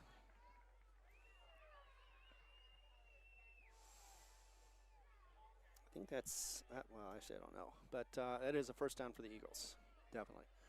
And this time it's going to get them inside Jal territory into the 41-yard line. So McCool couldn't get the pass to go, but did get the penalty. McCool once again up the middle. Does hit his receiver that time as he gets hit right afterwards. Keeps the ball. That will be a Hobbs Eagle first down. Let's see if I can catch the number on that one. I think that was going to be Zach Brackett. First and 10 once again. McCool this time to the right, gets it to his receiver as he gets hit at the first down marker. Let's see. It'll be Wheeler. And another first down. So 3 first downs in a row for Hobbs as they continue moving down. 2 of them were from passes, 1 from a penalty. And with a minute 21, their efficiency is working out for them as they have plenty of time left. First and 10 as another McCool hit or throw. And it looks like, yes, indeed, hit his receiver, which looks like that is Wheeler. And nothing on the field. Let's double check that number. Yes, looks like it is Wheeler who did come down with that one in the end zone for a touchdown. So it didn't take very long for Eagles to bounce back. Make it 22-19. Oh, actually, you know what? That didn't happen because there was a penalty on the field. So instead of having a touchdown, it will be 2nd and 14. Let's get back into it as, actually, like I said, I thought that was a touchdown. Didn't see the flag. Luckily for Jal, that's going to be a reverse, and it's going to go the other way. He's going to run it. He got a little running room there. As he does get tackled from behind. That tackler was going to be, or is, Ornelas. Ornelas was able to get into the defense and make that stop. It was a short gain, though, 3rd and about 8. So a 5-yard gain for the Hobbs Eagles. Back again one more time for McCool. Looking around, has plenty of time as he gets out of his pocket and goes ahead and delivers that one. Nicely done. First down and more. Looks like he could go all the way. No, he runs. As he runs out, he also loses the handle of the ball, but it goes out of bounds, so it'll be first down and goal, as that one looks like it went to Guerrero. So 1st and 10, actually 1st and goal at the 9. Timeout with 39 seconds to go. Hobbs knocking on the door. Be back in a moment with more coverage right here on the Jal Panther Network. The staff of the Jal Public School District is proud of their Jal Panthers. Those late practices, hard work, and dedication paid off. Go Panthers! Jal schools have continually provided a quality education and safe environment for the students. Jal Public School System is on the move. Are you ready? Jal Public Schools, another proud sponsor of all Lee County athletics and academics. First and goal from the 9, and it is still 22-13. I forgot about changing the score back. Yeah, that's always the thing. When you do something efficiently and then you find out that it didn't happen, instead of when it really did happen and you try to keep up with it and you're unfortunately unable to. But, yeah, with this Hobbs squad and the Jal squad playing quick offense does make it challenging. First and goal from the 9, and it looks like it is going to be Guerrero who's going to hand it off, and no gain, maybe actually a loss on the play. Looks like it goes back to the 10-yard line, and that'll be 2nd and 11. Or as they say, 2nd and goal. 2nd and goal, going to go ahead and get that off. He's going to run to the right, pass. Looks like he hit his marker. He did catch it, and yes, it is going to be a touchdown for the Hobbs Eagles after all. Let's see who grabbed that play. Looks like it's going to be Eagle Zach Brackett. Wasn't certain about that one, but I know it was a quick pass. Was able to get around his defender. And nevertheless, though, was able to get the TD toss. That was 11 yards for the pass. And the 2-point conversion is going to be a PAT. Kick is up, and it is good. Okay, I didn't see the hands up, but it is good for the PAT. Pause for a moment, take a break as we are still in this first half. We have 12 seconds to go. 12 seconds left, and it is now a score of 22-20. Jal with a 2-point lead. We'll be back in a moment as we continue coverage right here on the Jal Panther Network. The Woolworth Community Library is a proud supporter of the Jal Panthers. They are excited to have their kids back into schools and in sports, all while staying safe. The Woolworth Library staff encourages you to swing by the library and check out all of the cool stuff just for kids. Great reads for all ages. Call 575-395-3268 for library hours and online resources. The Woolworth Library, a proud supporter of Lee County athletics. Panther Mama Energy is Sita's excited and for the Jal Jal has a broad Panthers and selection proud of of all specials. the Jal Try students' the great Mexican success. food, asado, tamales, enchiladas, and so much more. At Mamacitas, you can have it all. Mexican food, donuts, and a steamy cup of coffee at the coffee shop. Mamacitas has authentic Mexican food from the heart of good old Jal, New Mexico. Mamacitas, 301 South Main in Jal, is a proud supporter of the Jal community. All right, thank you very much, Mamacitas, and all the other sponsors. We'll talk about those in a moment. But for 12 seconds, we've got a little bit more action to go as that little piece of paper is giving Hobbs and the kicker fits. So one more opportunity. We're going to see if we can get a nice little run back. That'll help Jal as he gets a nice onside kick. We'll get it. Ooh, that was close. It bounced off of him. Nobody there for the Hobbs Eagles. Otherwise, it could have been an onside kick that would have been recovered by Hobbs. But instead, it will be at the 43-yard line, between the 43, around the 43-yard line. So for 10 seconds, are they going to run the play or are they just going to be okay with a 2-point lead? And you got to understand that Satterwhite, probably Coach Satterwhite, is very happy with his performance so far. No major mess ups, and they do go into the half with this point anyway with a lead. First one of the season. So a huddle for Jal.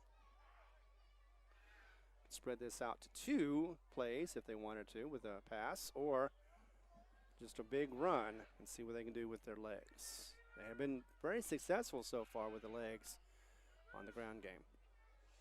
Bernales with 2 left, 1 right. Going to go ahead and pass.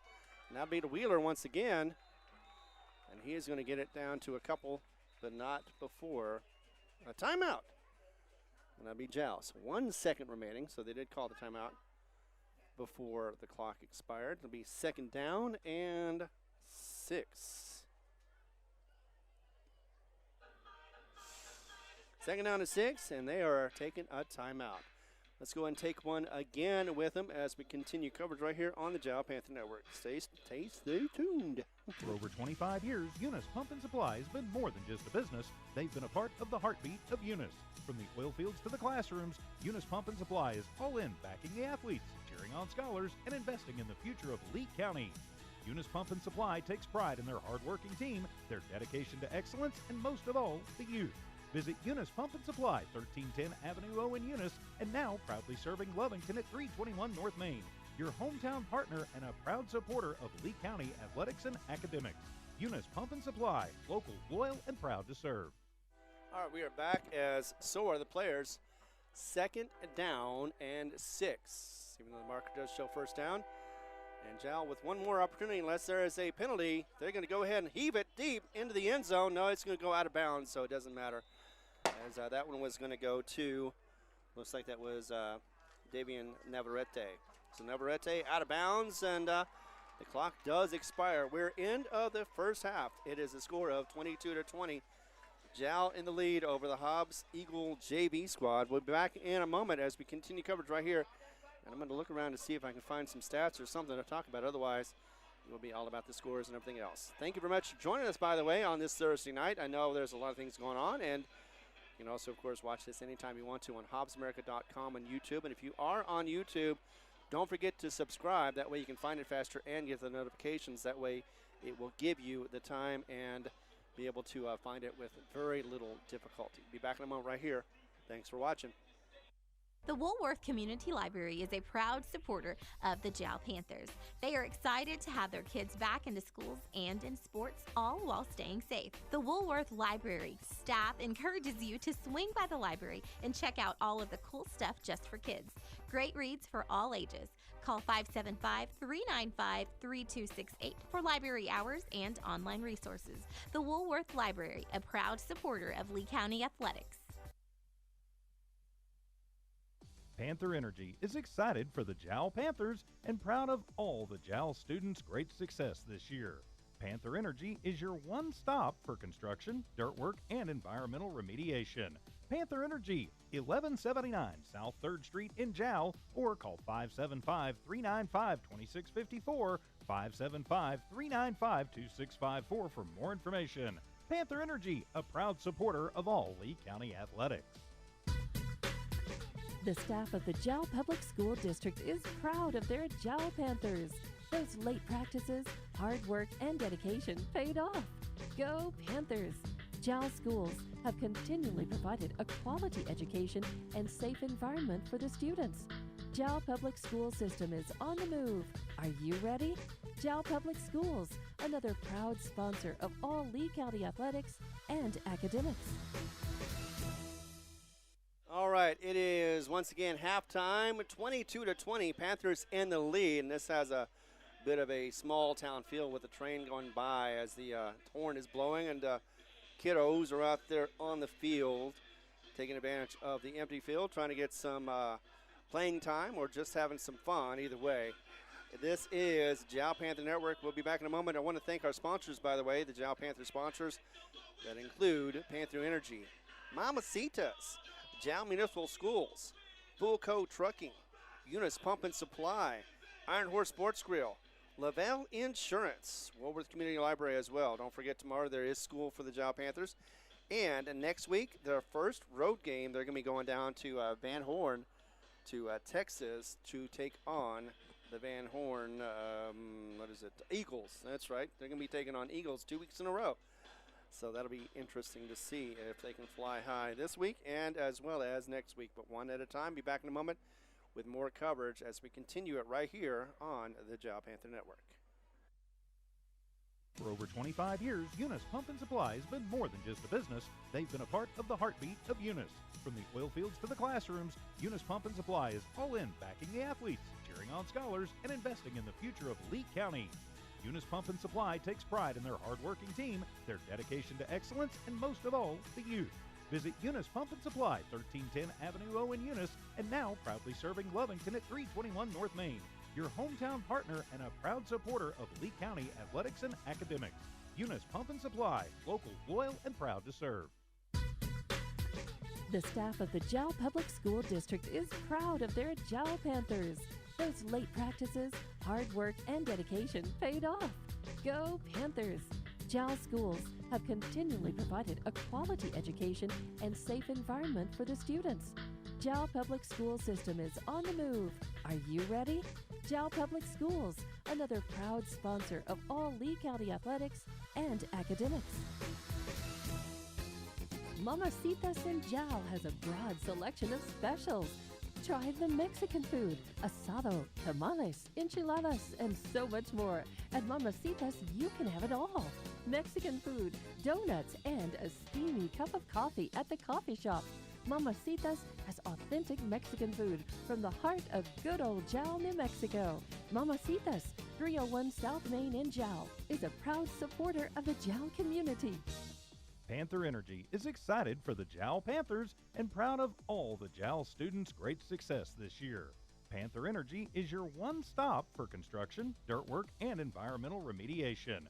Panther Energy, 1179 South 3rd Street in Jal, or call 575-395-2654, 575-395-2654 for more information. Panther Energy, a proud supporter of all Lee County athletics. The Woolworth Community Library is a proud supporter of the Jal Panthers. They are excited to have their kids back into schools and in sports, all while staying safe. The Woolworth Library staff encourages you to swing by the library and check out all of the cool stuff just for kids. Great reads for all ages. Call 575-395-3268 for library hours and online resources. The Woolworth Library, a proud supporter of Lee County athletics. Iron Horse Sports Grill is now open. Burgers, wings, steaks, salads, pastas, oysters, and tons more, all delish. Check out their full online menu on Facebook under Iron Horse Sports Grill. Open Monday through Friday from 6 a.m. to 9 p.m. and Saturday from 7 a.m. to 3 p.m. For takeout orders, just call 395-2109. That's 395-2109. Iron Horse Sports Grill, a taste you'll remember. 204 East Kansas Avenue. For over 25 years, Eunice Pump and Supply has been more than just a business. They've been a part of the heartbeat of Eunice. From the oil fields to the classrooms, Eunice Pump and Supply is all in backing the athletes, cheering on scholars, and investing in the future of Lee County. Eunice Pump and Supply takes pride in their hard-working team, their dedication to excellence, and most of all, the youth.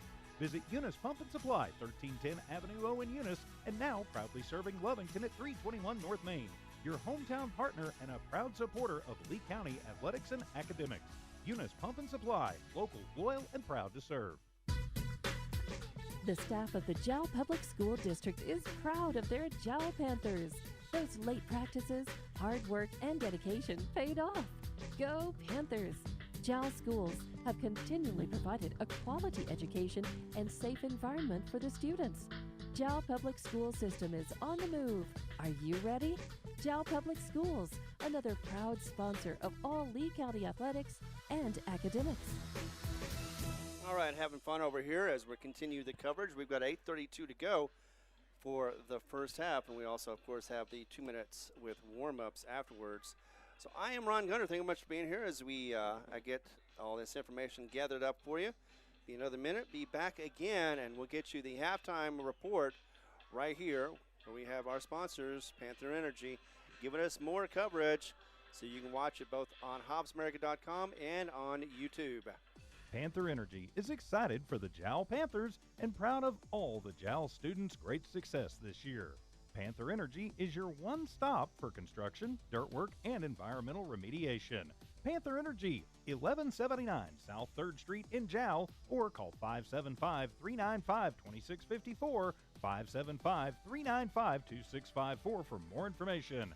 Panther Energy, a proud supporter of all Lee County athletics.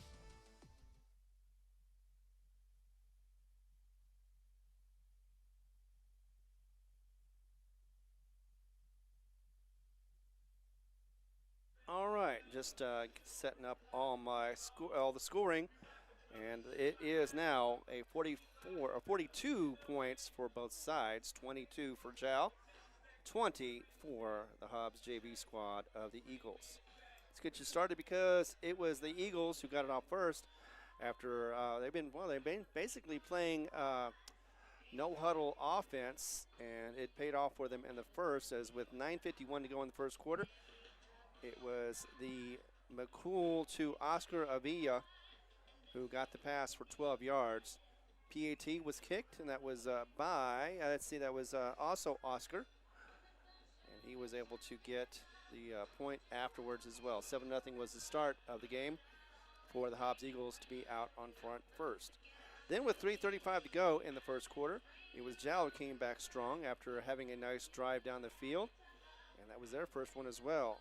Jose Valenzuela was able to get that run again, second of his of this season for him, and this time he did not spike the ball. 6-yard run, and then a pass from Ornales to number 3. That is going to be, of course, David Navarrete, and the 2-point conversion is successful. 8-7 is the score at that point, with Jal having a lead for the second time this season as well as the first one of the game. Jal was able to stop Hobbs and then come back strong. Actually, no, I'm sorry, I'm looking at the wrong one. But Hobbs was able to get a score with 1:26 to go at the end of the first quarter. And that was with McCool getting it to a pass to Jacob Garcia for 35 yards. It was nicely open done as well. I'm hoping I got that coverage on the camera. Failed 2-point attempt. Got out of the hands, or actually it was a bad snap, looked like, and the holder tried to run around the side, got caught at about the 3-yard line, and so that failed. Instead of a 2-point conversion that almost became, it became a fail. 6 points altogether. That means 13-8. Hobbs was in the lead for the second time in the game. Jal came back strong in the second quarter with 6:54 to go, and Ornales was able to get a 12-yard scamper up the middle for Jal, and a 1-yard run of the point after by Valenzuela gave it a score of 16-13, and for the, let's see, that'd be the third lead change, and Jal was in the lead 16-13. And they've been pretty much in the lead ever since because Jal was able to stop Hobbs, and then they came back, and with just under 2 minutes to go in the first half, with 1:49 to be exact, Ornales was able to get out of the rush. It looked like he was going to get caught in the back field with the pocket collapsing, but instead he was able to push through, get into the secondary, and it just took 10 yards on that one to be able to get into the end zone. A pass for the to Zayden Lujan did not be completed, and it became a failed attempt for 2. So that ended up being a 22-13 score before Hobbs was able to get a last-minute, 2-minute drill kind of situation going on. They did very well. Were able to move the ball down the field. Didn't have much to go for, about, was it 45 yards or 55 yards? In any case, it was a throw for 11 yards from Jamillo to Guerrero. And the pass with 12 seconds to go, like I said, was a good pass for the touchdown. And the PAT, once again, by Oscar Avila, who got the score down to 22-20. We are at halftime, 3 minutes to go with a couple minutes more for warm-up. We'll be back in a moment as we continue coverage right here. Thanks for watching. I'm Ron Gunner. Panther Energy is Iron Horse Sports Grill is now open. Burgers, wings, steaks, salads, pastas, oysters, and tons more, all delish. Check out their full online menu on Facebook under Iron Horse Sports Grill. Open Monday through Friday from 6 a.m. to 9 p.m. and Saturday from 7 a.m. to 3 p.m. For takeout orders, just call 395-2109. That's 395-2109. Iron Horse Sports Grill, a taste you'll remember. 204 East Kansas Avenue.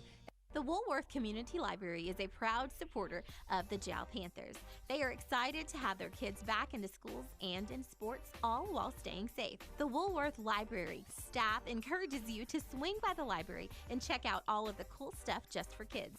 Great reads for all ages. Call 575-395-3268 for library hours and online resources. The Woolworth Library, a proud supporter of Lee County Athletics.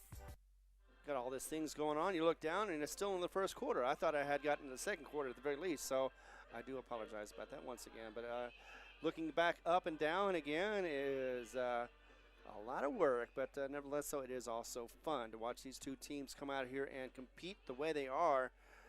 And I'm just blessed to be out here and be able to cover them just for you. Thanks again for watching. As last week, Santa Rosa game got over 1,000 views, and they also had a lot of views on Facebook as well. And let's just check to see if there's anywhere else you can get this game, because sometimes it's on Kicks. I do know they had a soccer game this afternoon in Hobbs, and that sometimes, well, let's see.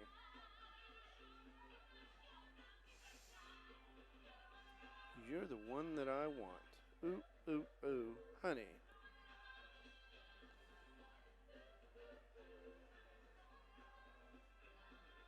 We do have that. And just so you know, it is on Kicks on Facebook, on the Kicks Facebook page right now, going on strong. So you've got 3 different avenues to be able to catch it on, whether it be on Kicks Facebook. You also have, of course, hobbsamerica.com. And there, I've also noticed that no commercials on that. Sometimes on YouTube, although last time I watched the Santa Rosa game, I did not see any commercials. So maybe that's something that's changed. I don't know. Nevertheless, though, YouTube, hobbsamerica.com, and now Facebook page, Kicks, and that is, of course, the country leader. Right now, though, we have 36 seconds to go, and we're about to get underway. Let's go ahead and give more thanks to our sponsors as we continue coverage, and it's all right here on the Jal Panther Network. The staff of the Jal Public School District is proud of their Jal Panthers. Those late practices, hard work, and dedication paid off. Go Panthers! Jal schools have continually provided a quality education and safe environment for the students. Jal Public School System is on the move. Are you ready? Jal Public Schools, another proud sponsor of all Lee County athletics and academics. Mamacitas in Jal has a broad selection of specials. Try the Mexican food, asado, tamales, enchiladas, and so much more. At Mamacitas, you can have it all. Mexican food, donuts, and a steamy cup of coffee at the coffee shop.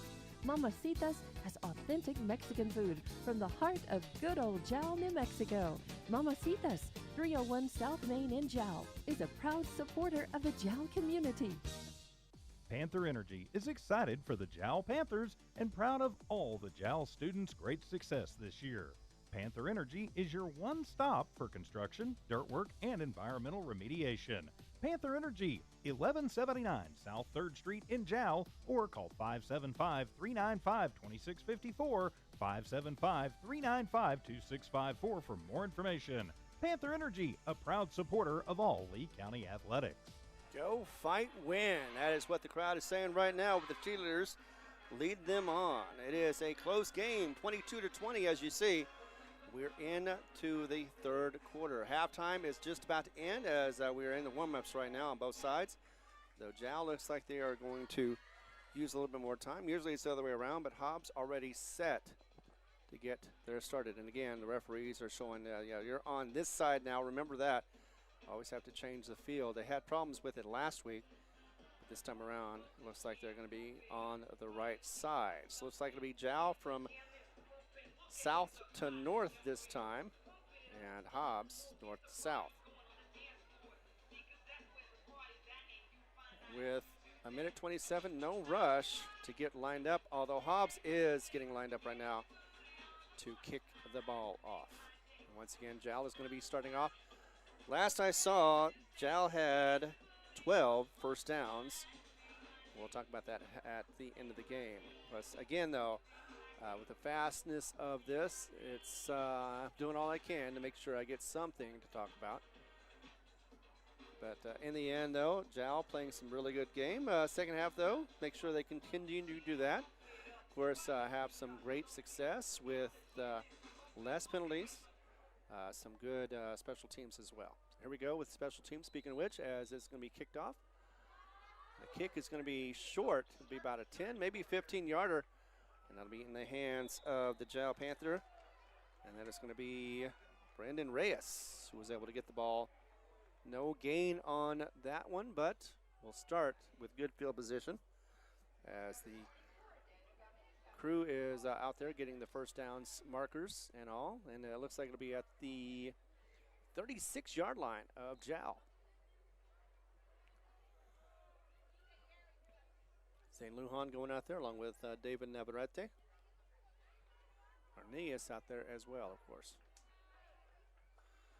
So a bit of a huddle there for Jal. We've got 11:58 to go in the third quarter. We are underway. 1st and 10 from the 36 once again.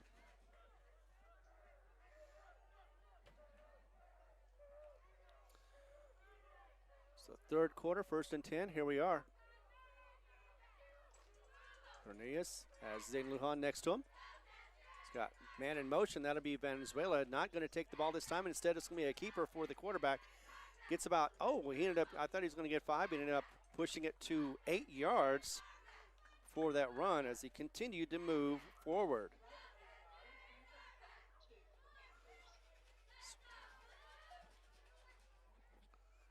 Second down and 8 now for your Jal Panthers. Sorry, 2nd and 2. 8-yard gain for Ornelas.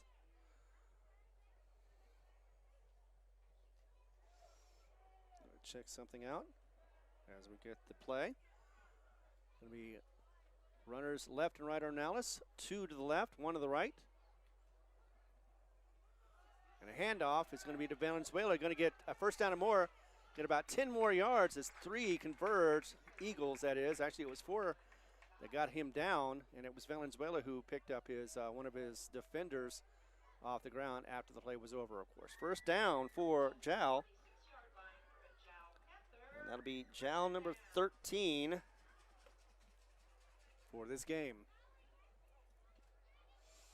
So Coach Satterwhite has to be happy about that.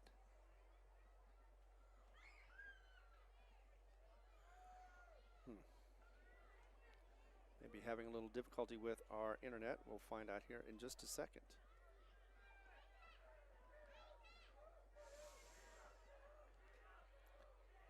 First down for Jal as it is handed off to Zayden Lujan once again. He's going to go to the left and get forced out of bounds, but not before getting a mark of about 7.5 to 8.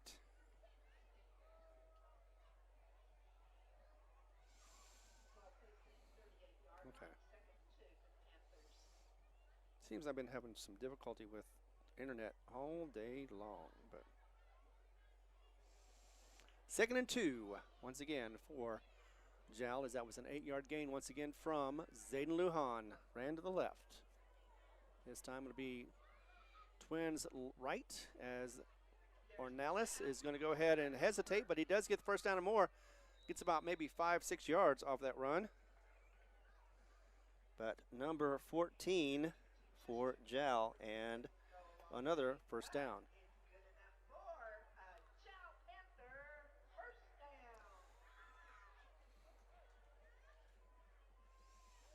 So let's see what we can see.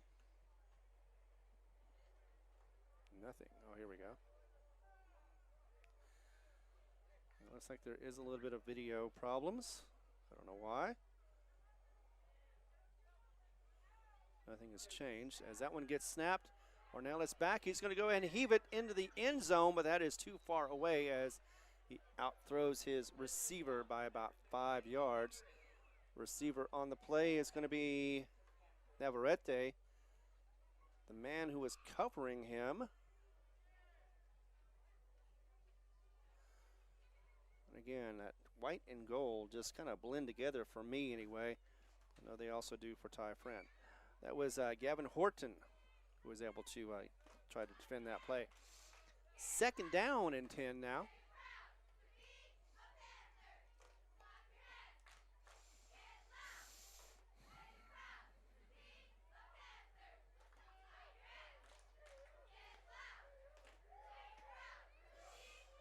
Second and 10. We may have to do something drastic here, but for right now, Jal is still moving as he hands it off. Gets a nice gain. Actually, no, I thought he was running forward, but instead looks like he got about 2 yards. So 3rd and 8 after that incompletion on 1st down. So it'll be 3rd and 6. So 4 yards actually was gained on that run.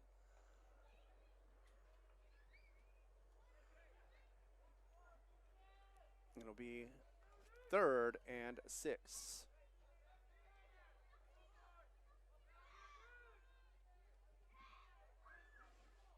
Ornelas with, that'll be, looks like okay. Offsides once again. That player over there gets thrown every time Valenzuela does a start.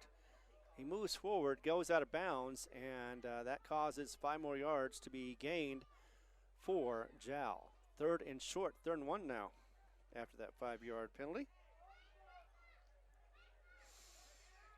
So 3rd and 1 for Jal. Ornelas once again, 1 to the left, 1 to the right. As man on either side of him, and he's going to go ahead and hand that off to Valenzuela. He's going to skirt it up the right, be able to get about 4 yards, just enough for the 1st down and a little bit more as well.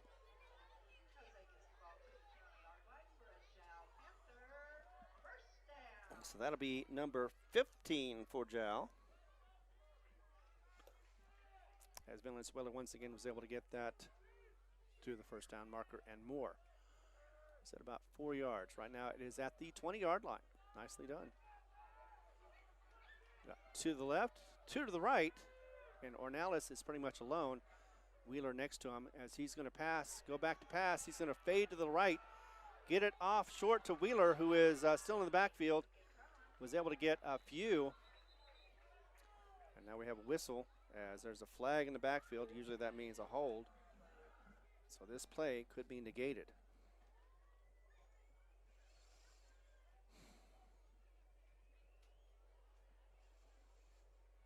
But first, let's see. So at this point, I'm going to go ahead and check the signal.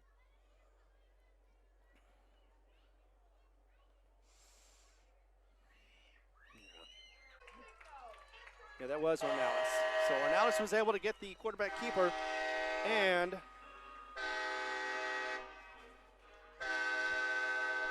will be a touchdown for Jal. So nicely done in the 3rd quarter, 5 yards once again, a run from Ornelas.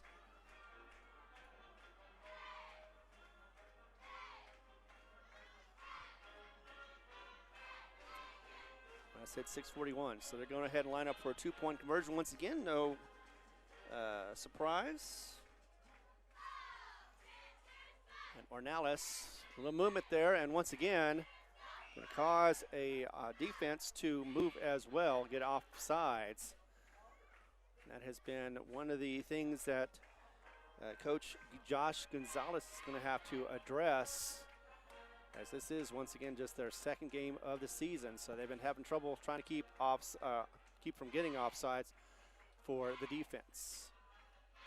And again, doesn't affect the play as much, gets them a little closer as Ornelas is going to go ahead and throw the ball, and it's going to be taken. Looks like that was, let's see who's the one that caught it. Zayden Lujan caught the ball for the 2-point conversion. Pass to Zayden Lujan, and that will make it 20. Sorry, that'll make it 30-20. Once again, we have 6:41 remaining in the 3rd quarter. Be back in a moment as we continue coverage right here, and we're hoping to get a better signal from here on out as we continue this game, and as Jal gets stronger as well and continues to have the lead. Be back in just a moment. Mamacitas in Jal has a broad selection of specials. Try the Mexican food, asado, tamales, enchiladas, and so much more. At Mamacitas, you can have it all. Mexican food, donuts, and a steamy cup of coffee at the coffee shop. Mamacitas has authentic Mexican food from the heart of good old Jal, New Mexico. Mamacitas, 301 South Main in Jal, is a proud supporter of the Jal community. Panther Energy is excited for the Jal Panthers and proud of all the Jal students' great success this year. Panther Energy is your one stop for construction, dirt work, and environmental remediation. Panther Energy, 1179 South 3rd Street in Jal, or call 575-395-2654, 575-395-2654 for more information. Panther Energy, a proud supporter of all Lee County athletics. We are back. Hopefully our problems with the internet are resolved. I'm having a little problems myself with the internet, so I'm hoping that that will be resolved as well. I had to get the tee back, or I had to get the ball back on the tee, as it looks like it'll be a different kicker this time for the Jal Panthers, as he does deliver it short and will be covered at the 46-yard line. That was kicked off once again, I believe, by... Let's see his number. All right, well, it says 45. I do not have 45 on my roster.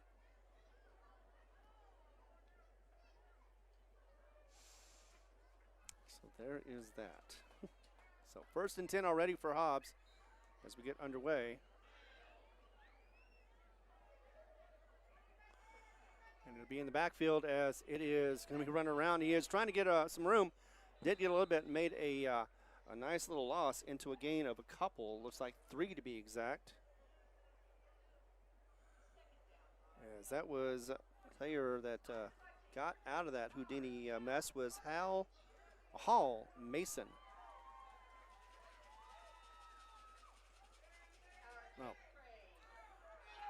Well, that's nice to know, as that one is going to be to the left and go out of bounds. And that looked like it was going to be, once again, Zach Brackett. Come on, come on, come on. Some things are always out of your hands. This time around it will be a handoff as Hobbs had another first down. Didn't get far, though, as Wheeler was able to take him down. And that will be a gain of just 3.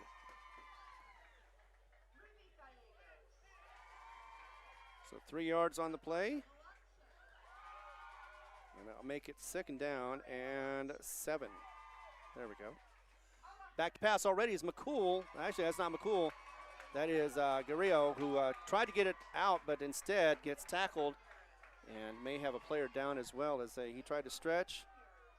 It looks like he may have a leg cramp as well. A couple of Jal players on there trying to make sure he's okay. But we will have a injury timeout. And as we find out who that is, it'll be 3rd down and a loss of about 8 yards. So it looks like about 3rd and 17. But we do have, once again, an injury on the field. And that was the, I was trying to get his name so that way we know who did quarterback or tackle the quarterback. And instead, he is injured, and that's unfortunate. So at the very least, he's going to be out for one play. Looks like that is going to be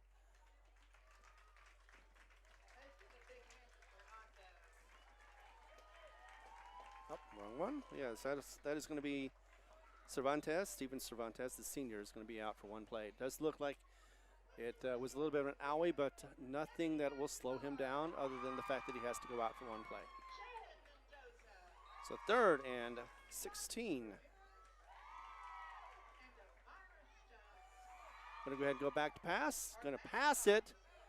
And double coverage as well. Does get it near his receiver, but does not get it in his hands. And that'll bring up a 4th down. No flag on the play on that one, as they were covering him on both sides very closely. So it's going to be one of those tight windows that you have to get in there, and he was not able to get it in. Let me double check because they do have two different quarterbacks. This time around looks like it's going to be McCool once again in shotgun position. 4th and goal. No, they're going to go ahead and not go, but 4th and long, they're going to go for it. McCool rolling to the left or right. Tried to get it to his receiver, and it was blocked. Looks like that was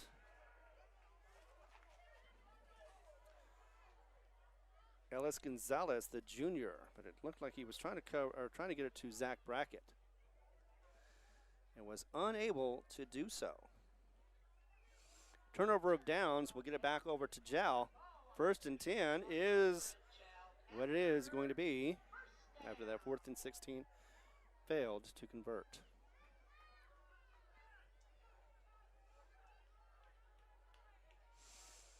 So whenever I get a moment, I will check and make sure everything is running perfect or better.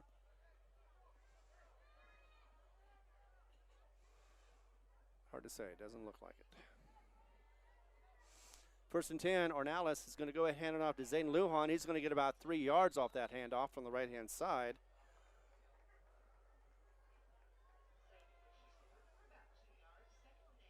And it'll be 2nd and 8, 2nd and 7, 2nd and 8.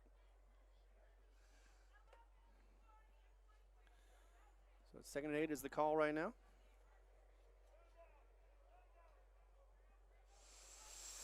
We got 2 to the left, 1 to the right. And we've got a man next to Ornalis. See if they're going to pass or throw. He's going to go ahead and roll out to the left, getting it ready, passing it to a wide open, but very close, and did not get that on the camera, but wasn't able to get it to his man either. Just missed him by a little bit. That is going to be a incomplete pass, 3rd down, after it is Ramos who was unable to get it. In fact, actually, he is hurt. So he tried to get the ball, instead was unable to hit the ground and may have just knocked his own wind out. Actually, right now they're doing some stretches. So hopefully that's all that is needed, is a stretch to get him back after that 2nd down play. 3rd down and 8. Never want to see anybody get hurt on either side. 3rd and 8, Ornalis with, once again, a runner to his right. And we've got Twins right and 1 to the left. He's going to go ahead and keep it, run up the middle, get it 1st down and more, as he got about 17 yards as he gets it down to the 49, maybe the 48-yard line of Hobbs. So any flags on the play? No, there is not. 1st down, Jal. Number 17, once again on the legs, this time around by Ornalis. And Daniel gets back in line, still in the shotgun position with 1 runner. 3 now to the right, so he's got trips right, 1 to the left. And he's going to go ahead and hand it off once again to Valenzuela, but Lujan. And Lujan is going to be taken back a yard. Or maybe even 2. Yep, officially 2 yards. So 2-yard loss on that one. 2nd and 12.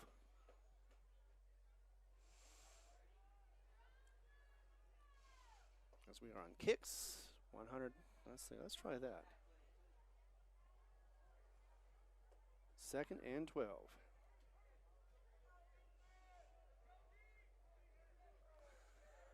Second and 12. Twins left, Twins right. Ornalis in the shotgun position once again. Going to go ahead and hand that off to Zayden Lujan. He's going to get around and get a few yards. He's still on his feet, though, as he gets back. He gets pushed back, unfortunately. We'll get the forward progress, but he won't get as much as he would like to. Probably going to get about 2 yards total after all of that. It will be 2nd and 8. And he was fighting. Looked like he had a moment he was able to get it, but instead he was running east and west, not north and south, trying to get some traction, and Hobbs was able to stop him from making forward progress.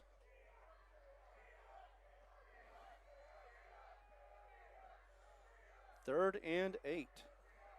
So it is within the grasp of getting it. Speaking of which, there we go. 3rd and 8. Twins right, 1 to the left.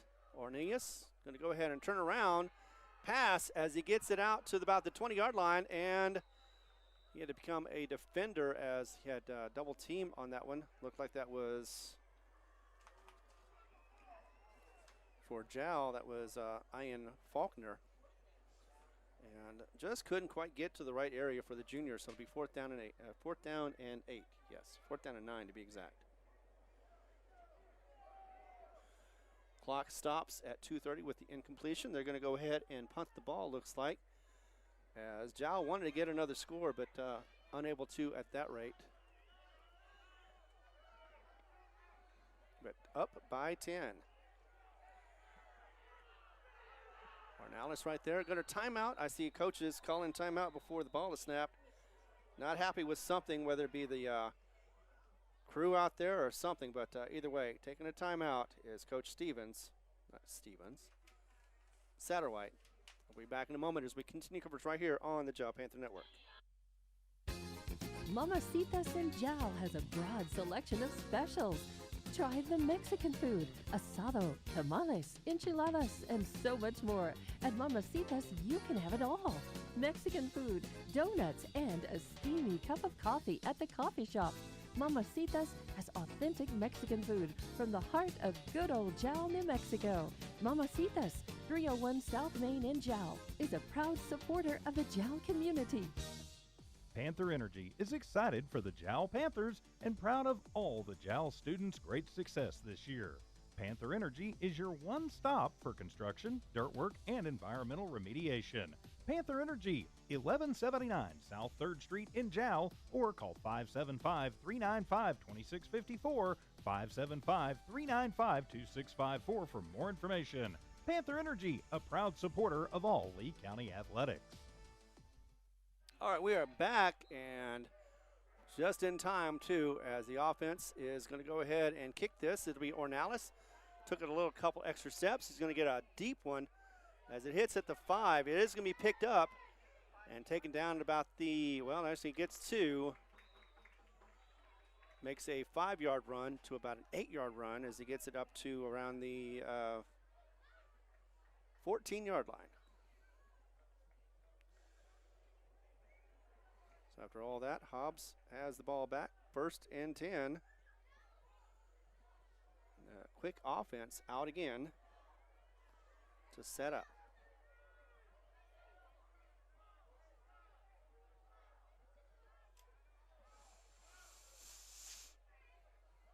Now they're getting the ball.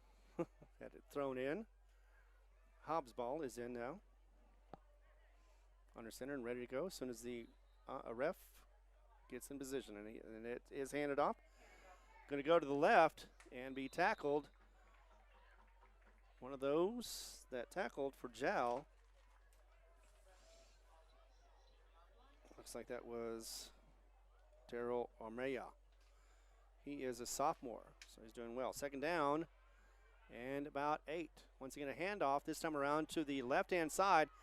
Gets some running room and makes a 1st down as well. Looks like 10 yards is the gain. 1st and 10 for the Hobbs Eagles once again, so I don't have to worry about that.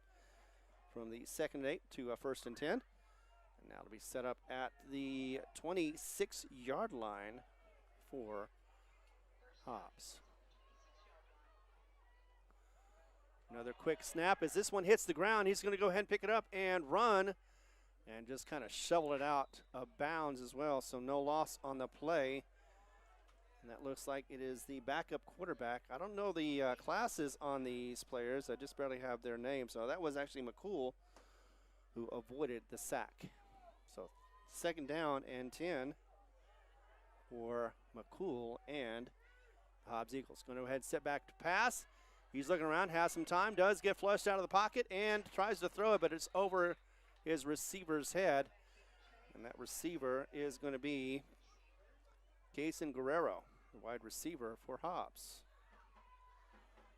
So incomplete passes was well over his head and over everybody else's as well. So if you're going to throw a pass and it doesn't quite make to your receiver, throw it where nobody else can catch it either. And that's what he did. So 3rd and 10 for McCool and the Hobbs Eagles.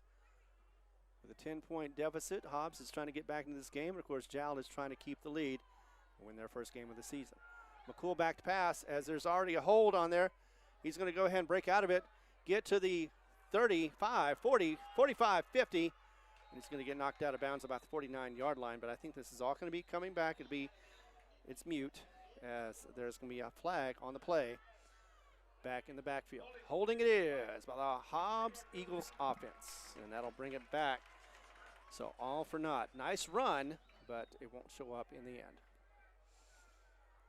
So I think it was a hold, depending on where it was at. It'll be 10 yards back from that spot. Looks like it'll be the 26, so it should be at the 16-yard line.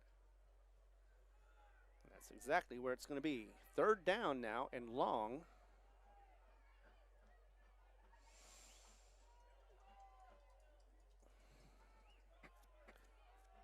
And McCool, for those that are keeping up with us, is a sophomore. That's going to be looks like a false start because the whistle was blown. Hard to say two things at once, but actually no, it was offsides on the defense. Jal was not in the right spot, and neither was I, for that matter. So that got back 5 yards, so 3rd and 15 now. That's what I was trying to do. I was trying to get the yardage on here. 3rd and 15 from the 20. And once again, McCool, the sophomore, back to pass. This time around, he's going to sling it to the left. Hits his receiver, but it bounces off his chest and onto the ground.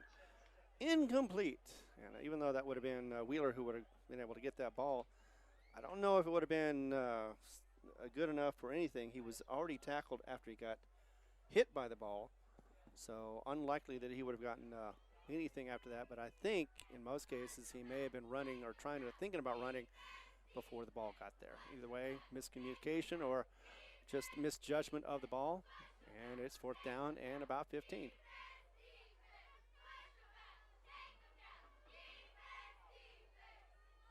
So it'll be a punt for Hobbs as they kick it, and it'll be going long to about the 45, maybe the 50 now. He did get it to the 50. Zayden Lujan will run it for about 12 yards, run out of bounds, and it'll be at the 40-yard line for the Jal Panthers as they're in Hobbs territory. We'll be back in a moment as we continue coverage right here.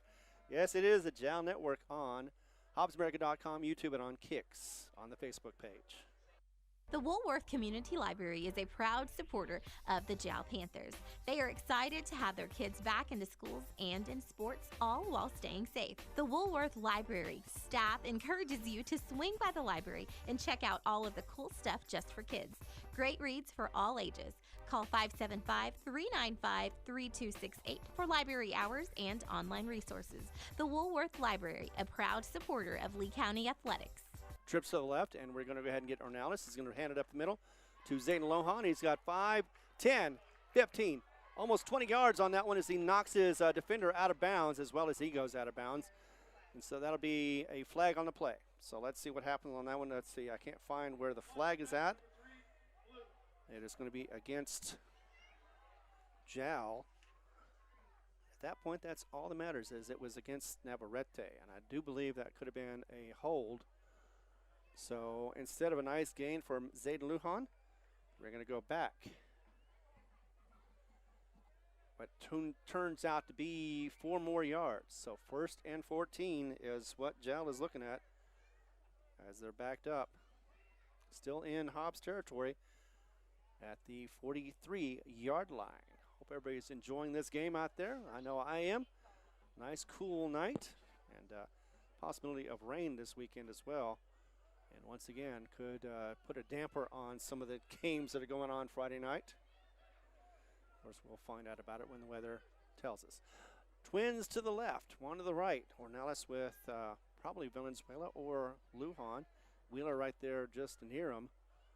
As he goes ahead and gets the snap, it is going to go back. He is going to try to save a broken play, and instead gets caught in the backfield as it is going to be a 7-yard loss from the bad snap. Doesn't happen very often, luckily, but when it does, it really hurts. 7 yards makes it 2nd and 21. Still in Hobbs territory, but just barely hanging on at the 49-yard line, almost the 50 right there, as it's between the 49 and the 50. So it'll be second down and long. To be exact, it'll be second down and 20. At the very least 19. Arnales once again going to go back to pass. Has plenty of room as there's no rush. Is trying to get it over to Zayden Lujan, was at the line of scrimmage at that time. Unable to get it to him as it was in front of him. And now make it third down. Third down and 20. 30-20 is the score. We're still in the third quarter. We've got 9 seconds to go as that incompletion does stop the clock. So we're about to go in the fourth quarter with a 10-point lead for the Jal Panthers.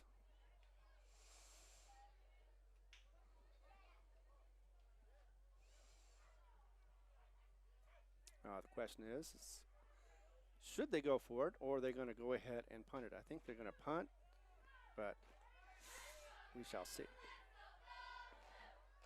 Actually, looks like they're going to go for it.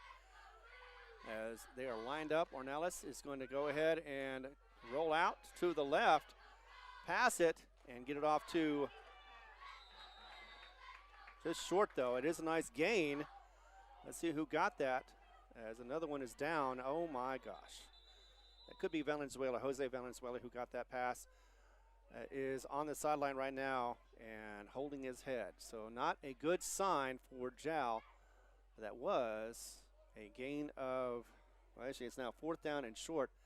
Fourth down and about 6 yards. So we will mark that. So they haven't lost the ball yet, but they may have lost one of their wide receivers in Jose Valenzuela. Be back in a moment, and we have a injury timeout. We'll take the one with them right here on Jal Panther Network. Mamacitas in Jal has a broad selection of specials. Try the Mexican food, asado, tamales, enchiladas, and so much more. At Mamacitas, you can have it all. Mexican food, donuts, and a steamy cup of coffee at the coffee shop. Mamacitas has authentic Mexican food from the heart of good old Jal, New Mexico. Mamacitas, 301 South Main in Jal, is a proud supporter of the Jal community. The Woolworth Community Library is a proud supporter of the Jal Panthers. They are excited to have their kids back into schools and in sports, all while staying safe. The Woolworth Library staff encourages you to swing by the library and check out all of the cool stuff just for kids. Great reads for all ages. Call 575-395-3268 for library hours and online resources. The Woolworth Library, a proud supporter of Lee County Athletics. Panther Energy is excited for the Jal Panthers and proud of all the Jal students' great success this year. Panther Energy is your one stop for construction, dirt work, and environmental remediation.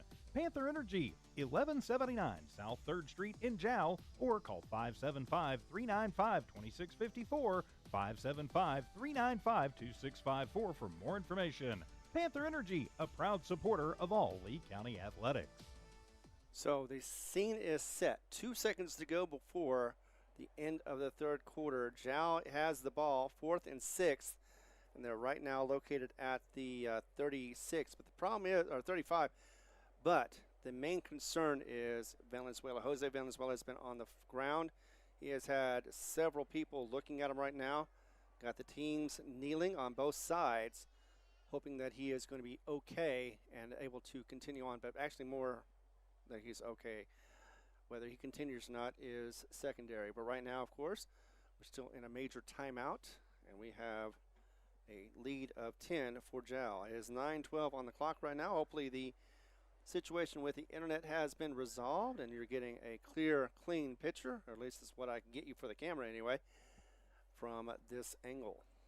Actually, we have the cart coming back out again. Looks like they had driven off the field, and you can see the tire tracks from about the 25 to the end zone.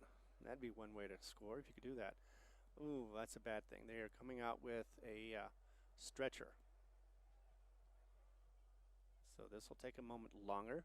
And unfortunately, it looks like Venezuela's night could come to an end. Hopefully, though, it's not serious. But with this, they are taking no precaution. Are they taking all the precautions? They're taking no risk on his health. And last couple times I've seen something like this, it could be a broken bone or two. hoping it is not. Once again, can't see. There's too many people over there, and I'm not going to show you all that just because, this is high school. But I will tell you this, that as soon as he is taken care of, we will commence with this rest of the game. We've got the fourth quarter coming up in just a moment. It is 2 seconds to go. Jal inside the 40-yard line at the 35 has that decision to make, and they not sure if they're going to go ahead and go for it or try to get a punt to get Hobbs settled deep in their own end zone or territory. Let's go ahead and pause for a moment. Yep, Valenzuela is definitely in pain. We wish him the best. Be back in just a 30-second break as Jose Valenzuela is carted off the field in a stretcher. The Woolworth Community Library is a proud supporter of the Jal Panthers. They are excited to have their kids back into schools and in sports, all while staying safe. The Woolworth Library staff encourages you to swing by the library and check out all of the cool stuff just for kids. Great reads for all ages. Call 575-395-3268 for library hours and online resources. The Woolworth Library, a proud supporter of Lee County Athletics. All right, this will be interesting. All concern is for Jose Valenzuela, but right now, offense does have to go out there and get the first down or do something anyway, whether they get the first down or punt. That'll be up to Coach Satterwhite, of course. 0-2 for their game so far. Jal looking for their first victory of the season. They had just 2 last season. Next week will be a road game, first one of the season. That'll be at Van Horn and the Eagles, and so back-to-back Eagle teams will keep me, at least, it'll make it easier when I go, yeah, that's Van Horn and the Eagles. Hardest part is going to be able to find that location in Texas. Luckily, we have these things called GPS, and I'm going to use it to its as best as I can. Speaking of which, once again, Jal trying to find the first down marker. They have 5-6 to gain off of 4th down and 6. And still continuing to wait. Getting both sides a little extra time, a little breather before we go into the fourth quarter.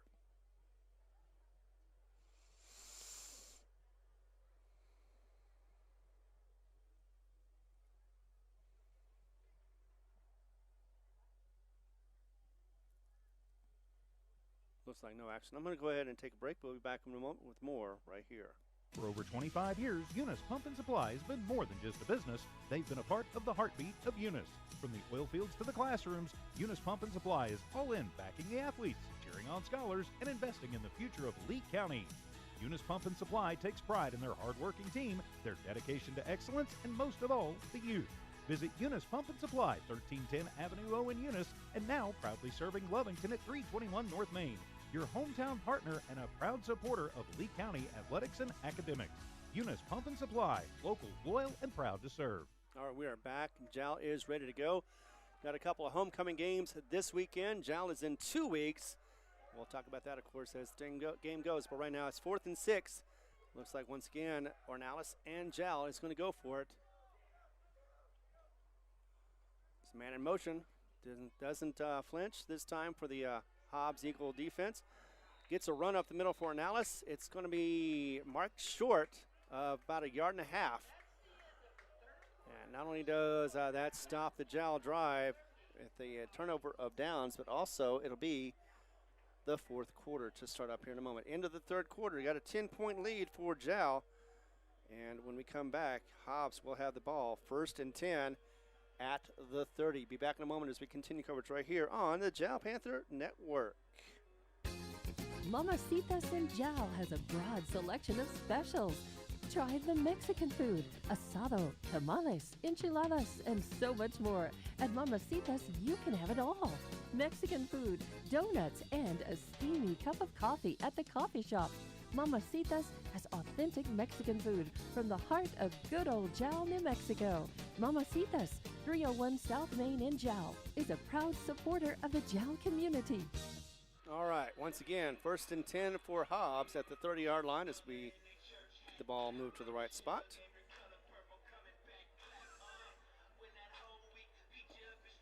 Got you on Max Preps as well for those who want to get all that information. It's being provided. Now, the only thing about Max Preps is the fact that they don't credit Jal. It's just a non-varsity team. Handoff is going to be happening, and it's going to go towards me to the left. And after a couple of bounces, gets a huge run. Nice gain at about 18 yards, looks like, in the end. And that is going to be for the Hobbs runner. And he is, let's see, that looks like it'll be Daniel Gummy. Nope, I'm sorry, that's the wrong side. Isaiah Portillo. And once again, back on offense. Another run to the left, or right this time. And another 8 yards, maybe 9, as he is tackled by several players for Jal. Ornales is one of them. That one actually went to, let's see, was either, for Hobbs, it was either Oscar or Zach Brackett. I think it was actually Oscar this time. So 1st and 10 once again. Actually, no, 2nd and 3. McCool back to pass. He's going to go ahead and turn around. Actually, that is not McCool. No, sir. And running backwards, well, you saw. He ran back a little bit, tried to get around his defender, but instead could not. And almost lost the gain that he had. That, of course, is going to be one of the better players, Jacob Garcia, coming from Alaya Jaramillo. So 1st down for the Eagles after that pass. Will be up the middle once again, handoff.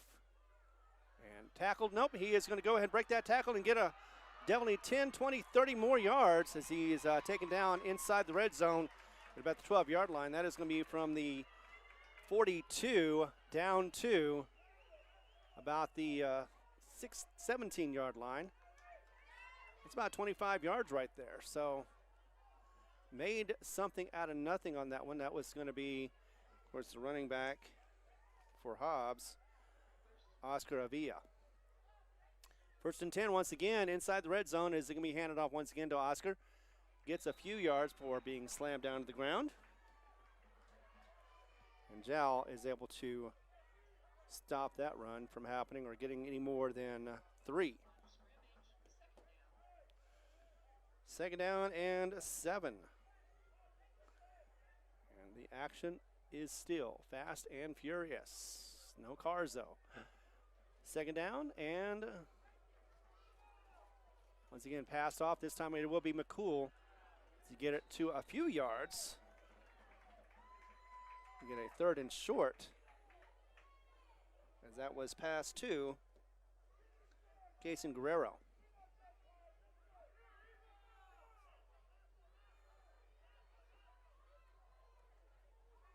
So the sophomore McCool back to taking the shotgun throw to the left, passing it and getting it in front of his intended receiver, but not able to get there. So it'll be a 4th down situation off the incomplete pass. We have 9:35 as Hobbs is close inside the red zone. Still can get the 1st down without the touchdown. Doesn't need that, but it is 4th and 4. And once again, they're down by 10, so they're going to go for it.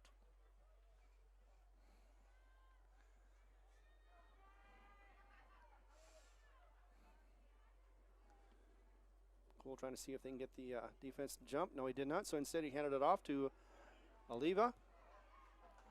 And after, he did get a final burst off that one.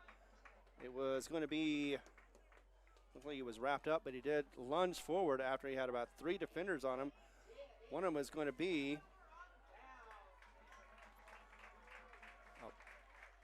one of the players I couldn't see, so it must have been Zaid Lindman, a freshman. Nevertheless, though, Hobbs was short on their attempt. Looked like they might have gotten close to it, but instead will turn it over on downs once again. So that was a great opportunity for Hobbs to be able to get in, get this game a little tighter, but instead turn it over on downs. 1st and 10 though, but they're deep inside their own territory, as you can see, at about the 5-yard line. 1st and 10, here we go. be a quarterback keeper. He's going to go to the right-hand side, get some running room, get more as he gets past some defenders, and he goes 30, 40, and that is a 35-yard run to the 40 as he got it past everybody, including me, it looked like. So 35 yards, gets it to the Panther 40. Actually, they're going to mark it. They're going to give him a nice spot, 43. So that is going to be 38 yards. So a first down, again, for Jal, makes it number 18. So far I've got them at 18 first downs. And the Panthers are all set up. Trips to the left, one to the right. Probably going to be a running play, but you never know as he hands it off, and it's going to get to Zayden Lujan. Lujan is going to get a few as he had to get a cut. He got every yard, got a hit from a tackler, and he did get about 3 yards. 2nd and 7. Both sides once again playing fast on their offense. This time they do get a huddle for Jal. Slows down the progress a little bit. 8:26 to go in this game. And thank you through all the trials and tribulations that we've had, whether it be through the internet or whatnot, that you're still here. 2nd and 8. Be a handoff. No, it's going to be a quarterback keeper as he fakes it to Zayden Lujan. Ornalis is going to keep the ball, get about 3 more yards, and make it a little bit more manageable. 3rd and about 6. Which looks like that's 3, yep, 3rd and 6. So he only got officially about a yard, maybe a yard and a half. Jal, though, efficiently moving the ball down the field this time around. They did it a little bit against Santa Rosa, but unfortunately they also had some key turnovers that slowed them down, slowed the offense down, and was able to get Santa Rosa their victory for the 2-0 record. 0-2 for Jal. They're trying to get a victory. Ornalis is going to pitch it off to the left on the quarterback option to Zayden Lujan, and he is going to get close to the first down. Depending on where they spot the ball, looks like he had forward progress, but his knees got it to 4th and short.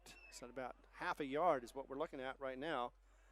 And I have a feeling that they are going to go for it on that since they are inside Hobbs territory at the 50. Oh, sorry, not the 50. That'd be nearly impossible. 47. 47 and 48. All they have to do is just get half a yard. As they do a quarterback keeper, he gets that and more as he runs down the open field.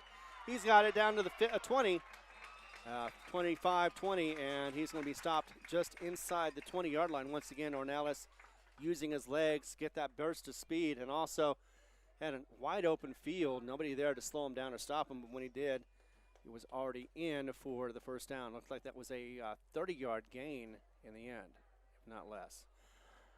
1st and 10. That is going to be number 19 for Jal. Most of these first downs they've been getting have been on the ground.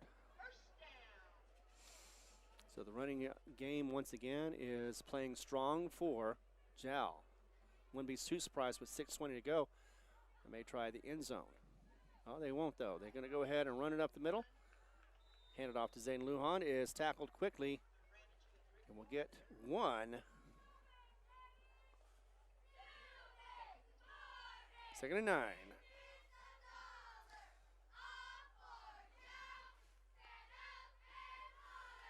So 2nd and 9, 5:56 to go and ticking on the clock as we're running low on time, and Hobbs would love to get this ball back and be able to get back into the game. 10 is what they're down by. And Jal still moving the ball proficiently and also doing it the way they're supposed to. They're killing the time on not giving Hobbs an opportunity to get back in this game. So 2nd and 9, Orneas going to head and keep it, pass it over to the left, right, and that's going to go into the hands of Navarrete, I believe. And he's going to have that pass of 20 yards. It was actually a little bit more than that, but nevertheless, it'll be counted as a 20-yard pass. And that'll be, again, to David Navarrete. So let's see, we've got the official time at 5:24 in the fourth quarter. And that is something else that Jal hasn't done until this game. They weren't able to score in the last fourth quarter. But they did do that this time. And that'll be 2. They're lining up and setting up for the 2-point conversion, looks like. Once again, Navarrete.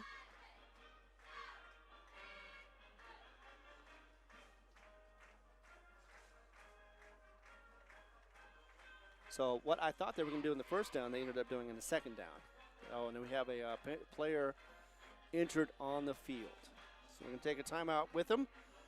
And when we come back, we're going to get the extra point for Jal. Right now, the score is 36-20, a 16-point lead for Jal. We've got the time right now of 5 minutes, 24 seconds for the game. Be back in a moment right here on the Jal Panther Network. Mamacitas in Jal has a broad selection of specials.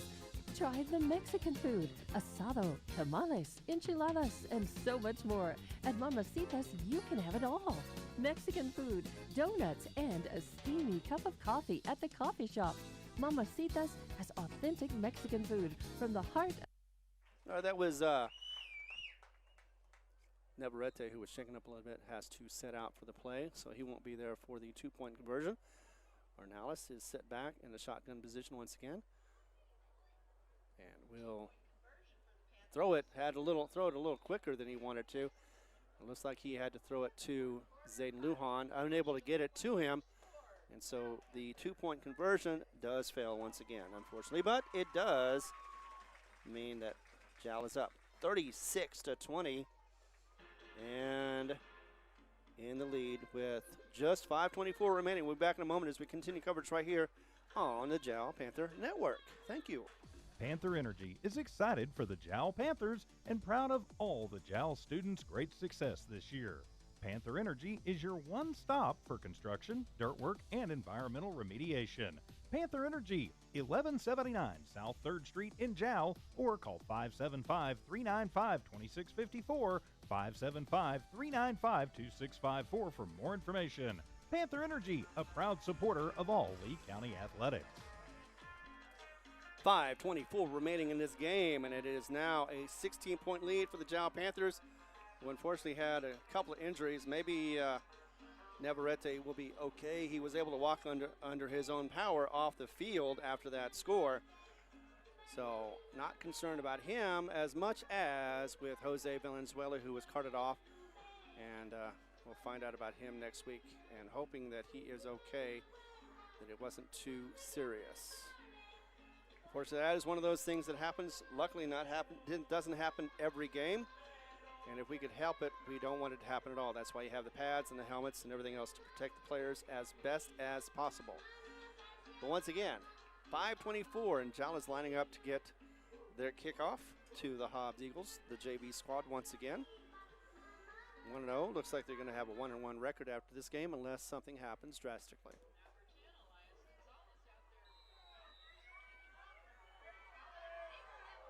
Another chip shot there as it goes to the middle. It will be a good field position for Hobbs as it goes to about the, after a scrum. Looks like it was part rugby back out there. And it will be about the 47-yard line of Hobbs. So 47-yard line of Hobbs, 1st and 10 for the Eagles. Tomorrow is their homecoming game against Roswell.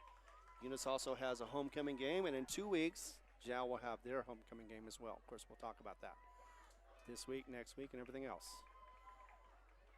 Let's see who's back. Looks like it'll be a keeper for Herrera. Nope, actually it's McCool. McCool keeps the ball. Runs it out of bounds. No tackle there, but does get a little confusion on where he was at. So 2nd down and 2 after that scamper of about 8 yards. So 2nd and 2 quickly in the formation once again. One runner behind him. He's going to go ahead and have a keeper as well. Nope, option on that one. And he's going to get almost a loss on that one. He's going to get back to the line of scrimmage and nothing more, as that quarterback option didn't quite work out. 3rd and 2 is what it's going to be for the Eagles. Looked like that was Oscar Avila who got that thrown back to him and wasn't able to get anywhere because Jal had already got some players into the backfield. Jal, though, holding strong as they continue to slow down this Eagle offense. 3rd and 2. Expecting this one to be at Hobbs, but due to certain circumstances it is here. Going to have trips to the left, one to the right, and I got a man next to him. Going to go ahead and pass it, or hand that off and get some nice running as he's able to get several players trying to get him down, but not before he gets the first down.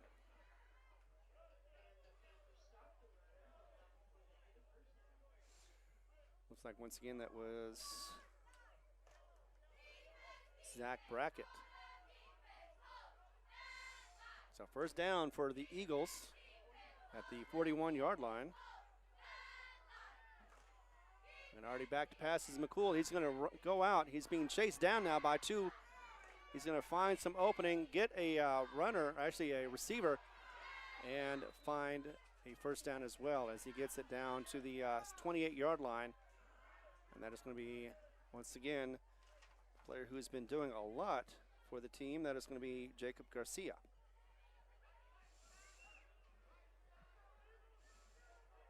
So Garcia got it down once again to the 27-yard line. 1st and 10 for the Eagles.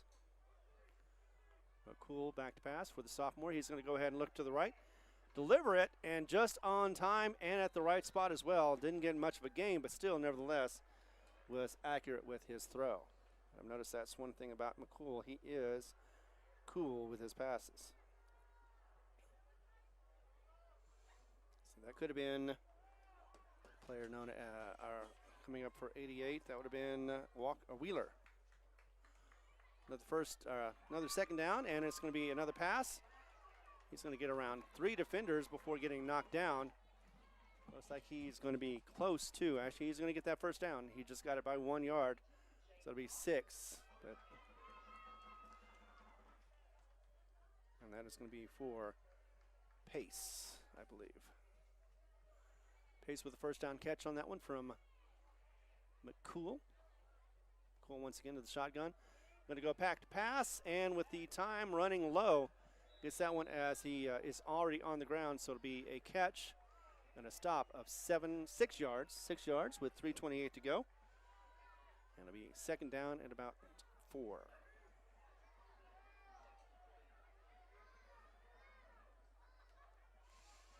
So that 6-yard pass, nicely done by McCool. He's going to go back and he's going to hit the end zone, and this time around it's going to be a nice strike of 9 yards. And that'll be to the player known as Cason Guerrero. So Hobbs is able to score, and they did it with 3:09 remaining in the game.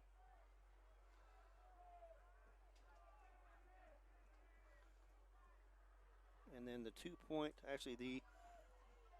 conversion is going to be thrown and caught as he rolls out to the right. And this time around, once again, same catcher, or same person from McCool to Guerrero. So for the two-point conversion, that is going to be a pass and a completion as well. So 36-28, close game as Hobbs is able to strike. Look for the onside kick coming up next as we continue coverage right here on the Jal Panther Network. Mamacitas in Jal has a broad selection of specials. Try the Mexican food, asado, tamales, enchiladas, and so much more. At Mamacitas, you can have it all. Mexican food, donuts, and a steamy cup of coffee at the coffee shop. Mamacitas has authentic Mexican food from the heart of good old Jal, New Mexico. Mamacitas, 301 South Main in Jal, is a proud supporter of the Jal community.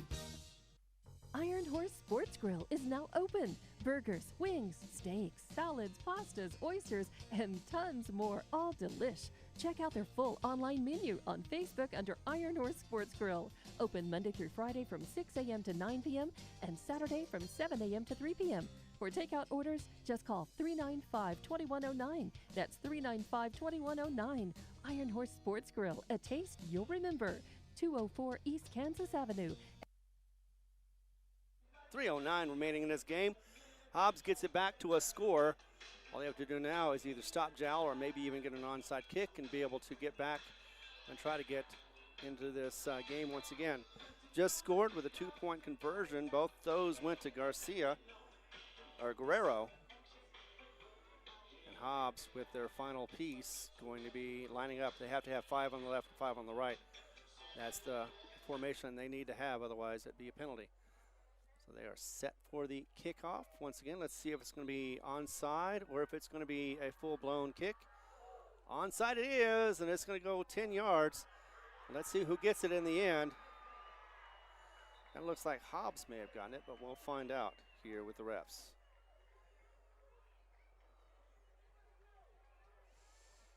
So it's going to be first down, and yeah, Hobbs did get it.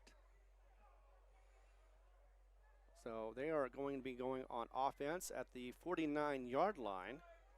There is going to be a conference to verify. Was it 10 yards? What's the call? False start. So call that all nothing and try again. So they were a little anxious. That's usually what happens when you try for the onside kick. 5 yards back is what they're going to have to go to the 35. And will we see it again? Probably so. I mean, it is a good chance with 3:07 to go in the game. If Jal was able to get the ball, Hobbs would have to use their timeouts and try to get the ball back. Jal ready for it this time, as I think they're ready for it last time as well. 10 yards and more, and it gets into the hands of Wheeler, looks like. Or, let's see. No, not Wheeler, because that's... Jal, nevertheless, though, is able to get it. So Ramos is the one who was able to get the ball. And with that, Jal has a first down, 1st and 10 from the Hobbs. That'd be the 47. So with 3:04 remaining, Jal just wants to get through this and get their first victory. Hobbs would like to get the ball back and try to run down the field for another possibility of a score. Speaking of which, of course, mathematically, they're still in it. They only need one score. Jal, though, has other plans. Ornelas in the shotgun with a runner to the left, and he's going to go ahead and keep it. Get 10 yards and more. He keeps bulldozing. He's got to 15, 17 yards and keeps going, and he doesn't stop until he is on the ground flat. And that went from the 47 to the 20, almost 20 yards right there for that gain. Another first down for the Panthers, gets it to an even 20 in my books. Not only that, but it helps out. 2:45 remaining in the game. And Jal in striking position as well. So 1st and 10, Ornelas is going to go ahead and take his time on this one. He's got twins to the left. He's got one to the right. And he's got his running back, Zane Lujan, next to him to his left. Going to fake it off again. Hand and go to the left. This time, open field as he gets 10, 15 yards and more. And runs out of bounds at about the 9-yard line. Oh, and I thought I moved that camera, and I did not. So another first down. That'll be number 21 for Jal.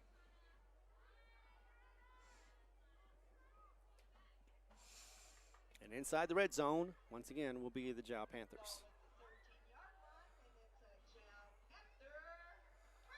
So yeah, 13. So 1st and 10. They don't have to get the touchdown to get the first down. And the Jal Panthers take a timeout. 2:14 remaining in this game as it is 36-28. Jal is threatening inside the red zone. We'll be back in a moment as we continue coverage right here It's the Hobbs JV squad versus your Jal Panthers. We'll be back in just a moment. For over 25. Iron Horse Sports Grill is now open. Burgers, wings, steaks, salads, pastas, oysters, and tons more, all delish. Check out their full online menu on Facebook under Iron Horse Sports Grill. Open Monday through Friday from 6 a.m. to 9 p.m. and Saturday from 7 a.m. to 3 p.m. For takeout orders, just call 395-2109. That's 395-2109. Iron Horse Sports Grill, a taste you'll remember. 204 East Kansas Avenue. All right, and we are back. As I suspected, the Hobbs Eagles are ready to go. Jal not quite there yet. But we will go ahead and talk about next week as they'll be facing the Van Horn Eagles. That'll be their first road game. And if things continue the way they're going for Jal, it could be their first victory of the season, 2025, their 25th season of football. I'm also hearing good things about their girls volleyball team too, and we'll be covering them shortly. Right now though, 2:14 to go, we're covering this football game, and it is 1st and 10. Ornalis is going to go ahead and hand that off to Zayden Lujan. He's going to try to run around, couldn't find the gap, and instead gets knocked down behind the line of scrimmage. Looked like that was going to be Gavin Horton once again for the stop for the Hobbs Eagles. 2nd down, 2:05, and it looks like we're going to have another timeout, this time from Hobbs, as they're wanting to get one more opportunity. Of course, they want to stop Jal, be able to turn around and score quickly. They did in the first half with under 2 minutes to go and was able to get a score. So they're hoping to see a similar situation happen again. So we'll stay right here. Once again, 2:05 remaining in the game. Timeout Hobbs. And speaking of Hobbs, coming up next for them will be the JV squad of Roswell. They'll be in Roswell. In fact, they have a lot of Jal has had games here. You know, every game so far has been in Jal. Hobbs has been on the road. First with Artesia, then here, even though it was going to be a home game. And next week will be Roswell JV at Roswell. And then their first home game officially will be against the Artesia JV squad. As we do the hustle with a little over 2 minutes to go in this game, Ornalis has twins left, one right, and we've got a timeout on the clock. Sorry, stop the clock. Okay, it was the music, yeah. The ref said none of that, no more of that. So stop the music. We're going to get back into the action for the football. A movement on the line. Is that going to be a false start or is it going to be offsides? It's a false start for Jal. So that brings him 5 yards back. So not only was the music a little loud, but 5 yards back makes it 2nd and 18. As they're not in the red zone anymore, but they can with the first down. So 2nd and 18 for Jal, 2:05, so no time has come off. Ornalis with twins right or left and one to the right. He's going to go ahead and hand that off. No, he's going to keep it instead. He's been having some success, but this time around it gets stopped near the line of scrimmage. May have gotten a yard. It's going to be 3rd down though, and let's say 17. So 3rd and 17, 9:47 on the regular clock, 1:45 now for the game as it continues to tick down. And the Eagles hoping to get this ball back, but it is slim to none as far as the time goes. So they'll have very little time left with under a minute and actually 90 seconds. Aeneas to the left, one to the right. Once again, going to hand to nobody. He's going to keep the ball, get a few as he pinballs himself down the field. And it will be 4th and long. And a timeout will be for Hobbs as it is 1:10 to go.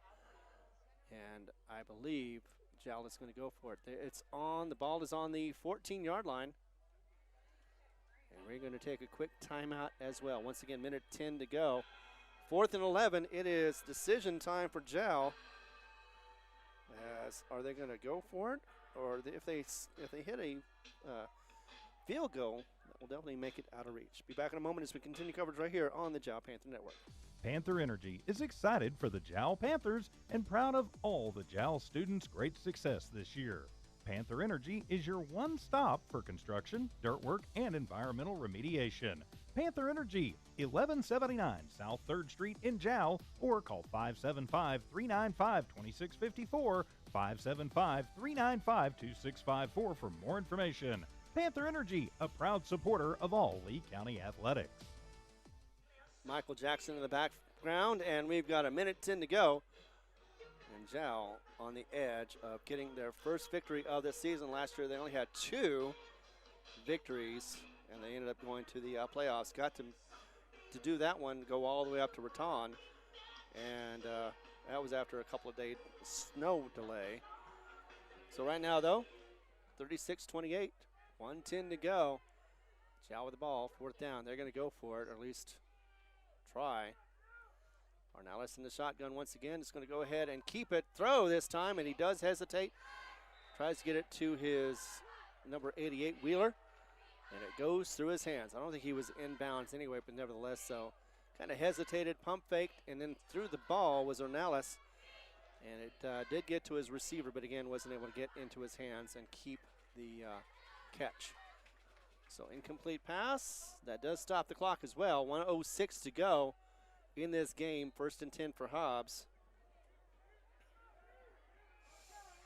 We'll see what they can do with the ball inside their own territory, about the 14-yard line. Back pass is McCool. He's going to go ahead and go to his left to, once again, the player he's been dealing with or helping, that has been helping Hobbs in their cause. But he went inside instead of outside. So Jacob Garcia got 9 yards, 2nd and 1, but 48 seconds, and the clock is ticking. They're going to go very fast and hand it off, and that is a strange play on a situation like this. Does get the 1st down. It's going to be at the 26. Should stop the clock for a second as they get the sticks moving. Maybe that'll be enough. 37 seconds to go. 1st and 10 for the Hobbs Eagles and the JV squad. Now it's down to 30 for the clock. Taking too much time, and there is a false start, as I saw that one happen in front of me. So, false start, 25 seconds to go. That is not ideal, as the clock will start again here in just a moment. And I don't believe that Hobbs has timeout, so this will be 1st and 15. Time and everything else is going against the JV squad. 24 seconds now as the clock starts. They just got it off. Going to go to the right-hand side, and instead of going to the end zone, or not the end zone, but to the sideline, going to go ahead and try to run it. Gets tackled in the midfield, and that is going to be, it's going to be 6 seconds. He's got to do something, and it doesn't look like he's going to with 3, 2, 1. Not enough time, and that is the game, unfortunately, as maybe he did get it off. He's going to run, try to get it thrown, and overthrows his receiver. That's the game, as it is going to be 36. Final score, 36-28. Hobbs is unable to come back, and the Jal is victorious for their first of the 2025 season. We'll be back in just a moment as we continue coverage right here. We get the lineup for both teams, and it will be moving on for Hobbs as they go to Roswell next week, and Jal, their first home game will be in Van Horn. Be back in a moment as we continue coverage right here, whether it be on Kicks 102 on the Facebook page. Also have you on HobbsAmerica.com and YouTube. The staff of the Jal Public School District is proud of their Jal Panthers. Those late practices, hard work, and dedication paid off. Go Panthers! Jal schools have continually provided a quality education and safe environment for the students. Jal Public School System is on the move. Are you ready? Jal Public Schools, another proud sponsor of all Lee County athletics, and academics. The Woolworth Community Library is a proud supporter of the Jal Panthers. They are excited to have their kids back into schools and in sports, all while staying safe. The Woolworth Library staff encourages you to swing by the library and check out all of the cool stuff just for kids. Great reads for all ages. Call 575-395-3268 for library hours and online resources. The Woolworth Library, a proud supporter of Lee County Athletics. Mamacitas in Jal has a broad selection of specials. Try the Mexican food, asado, tamales, enchiladas, and so much more. At Mamacitas, you can have it all.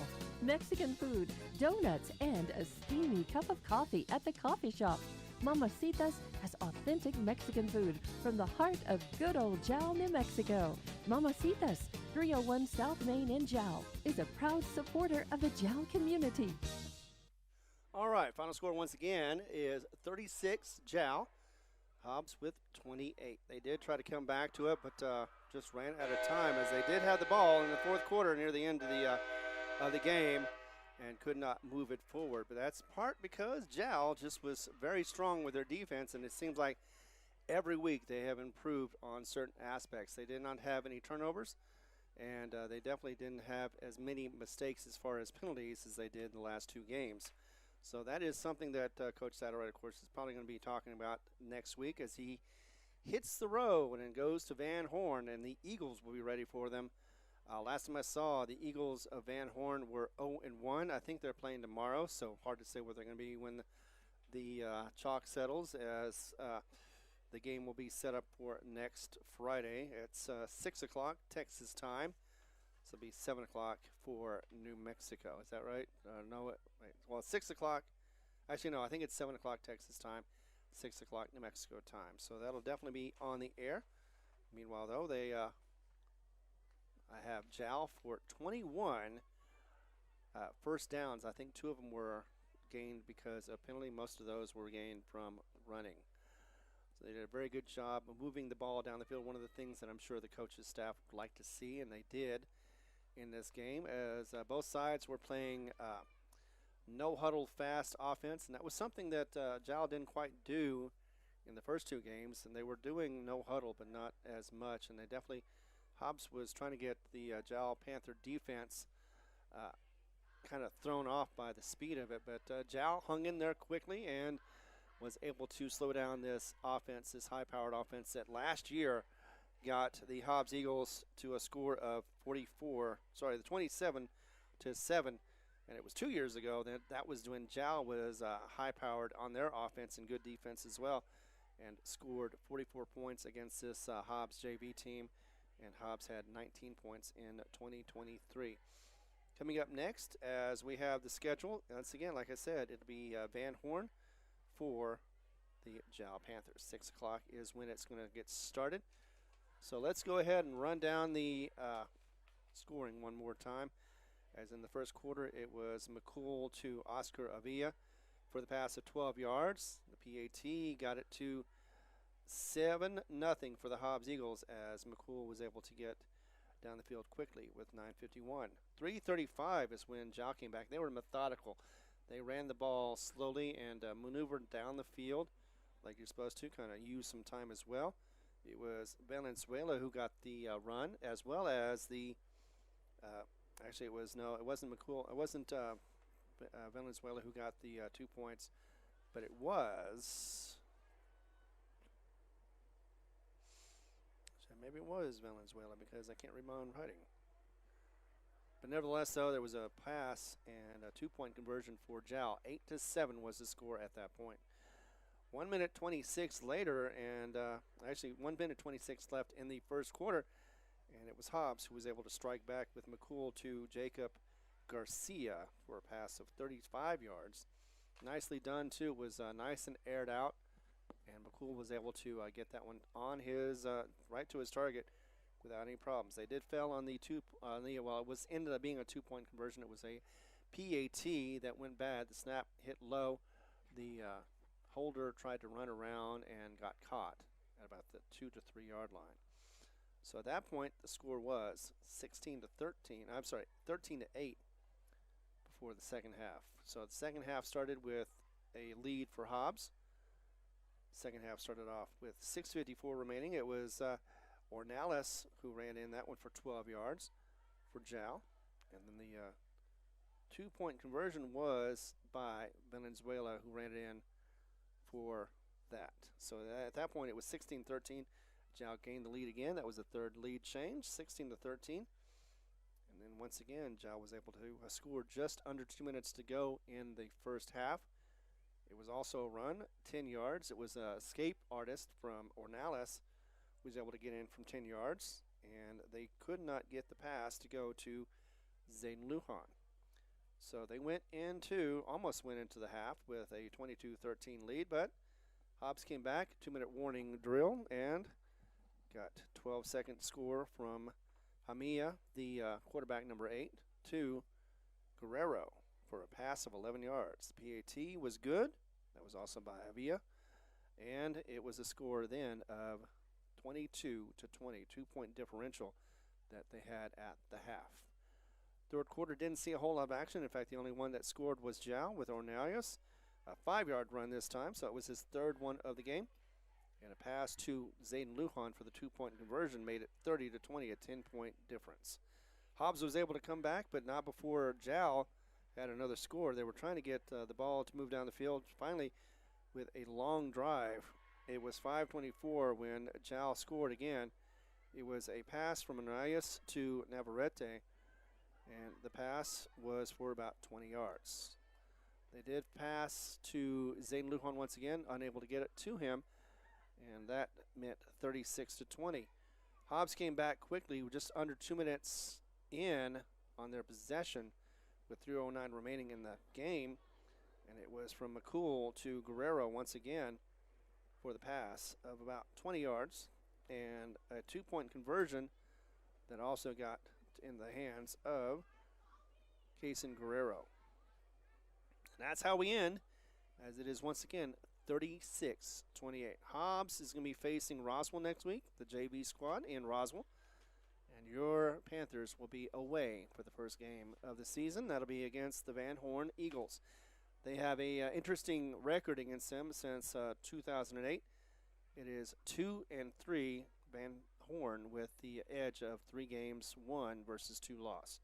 However, there is a 1-game winning streak that happened last year where the Jal Panthers were able to get a victory, not even a small one either. 55-6, 49-point victory, and that was here in Jal.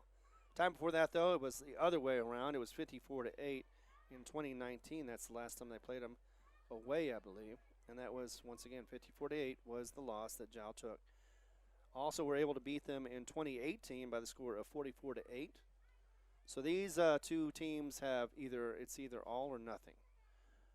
As 2014 saw a 36-0 victory for the Eagles, and started off in 2008 with a mercy rule ending 60-0 as Jal fell to the Eagles. Hoping that with this improvement that Jal will come back strong, and I think they will as they have their first home game. Remember, once again, I'm going to remind you, parents, teachers, students, school's tomorrow, so don't forget about it. Get up early, go to school. And that'll be your only time this month to go to Friday school. Once again, I want to thank our sponsors for the Jal Sports. Of course, we got Panther Energy, Mamacitas, Jal Municipal Schools, Fulco Trucking, Eunice Pump and Supply, Iron Horse Sports Grill, Lavelle Insurance, and Woolworth Community Library. As my mouth is about to fail me, I'm going to go ahead and get off here. Thank you very much for having me on, and hope you enjoyed the game as much as I did. Once again, final score 36-28. I want to thank our sponsors as well as everyone at the station making sure this sits on the air.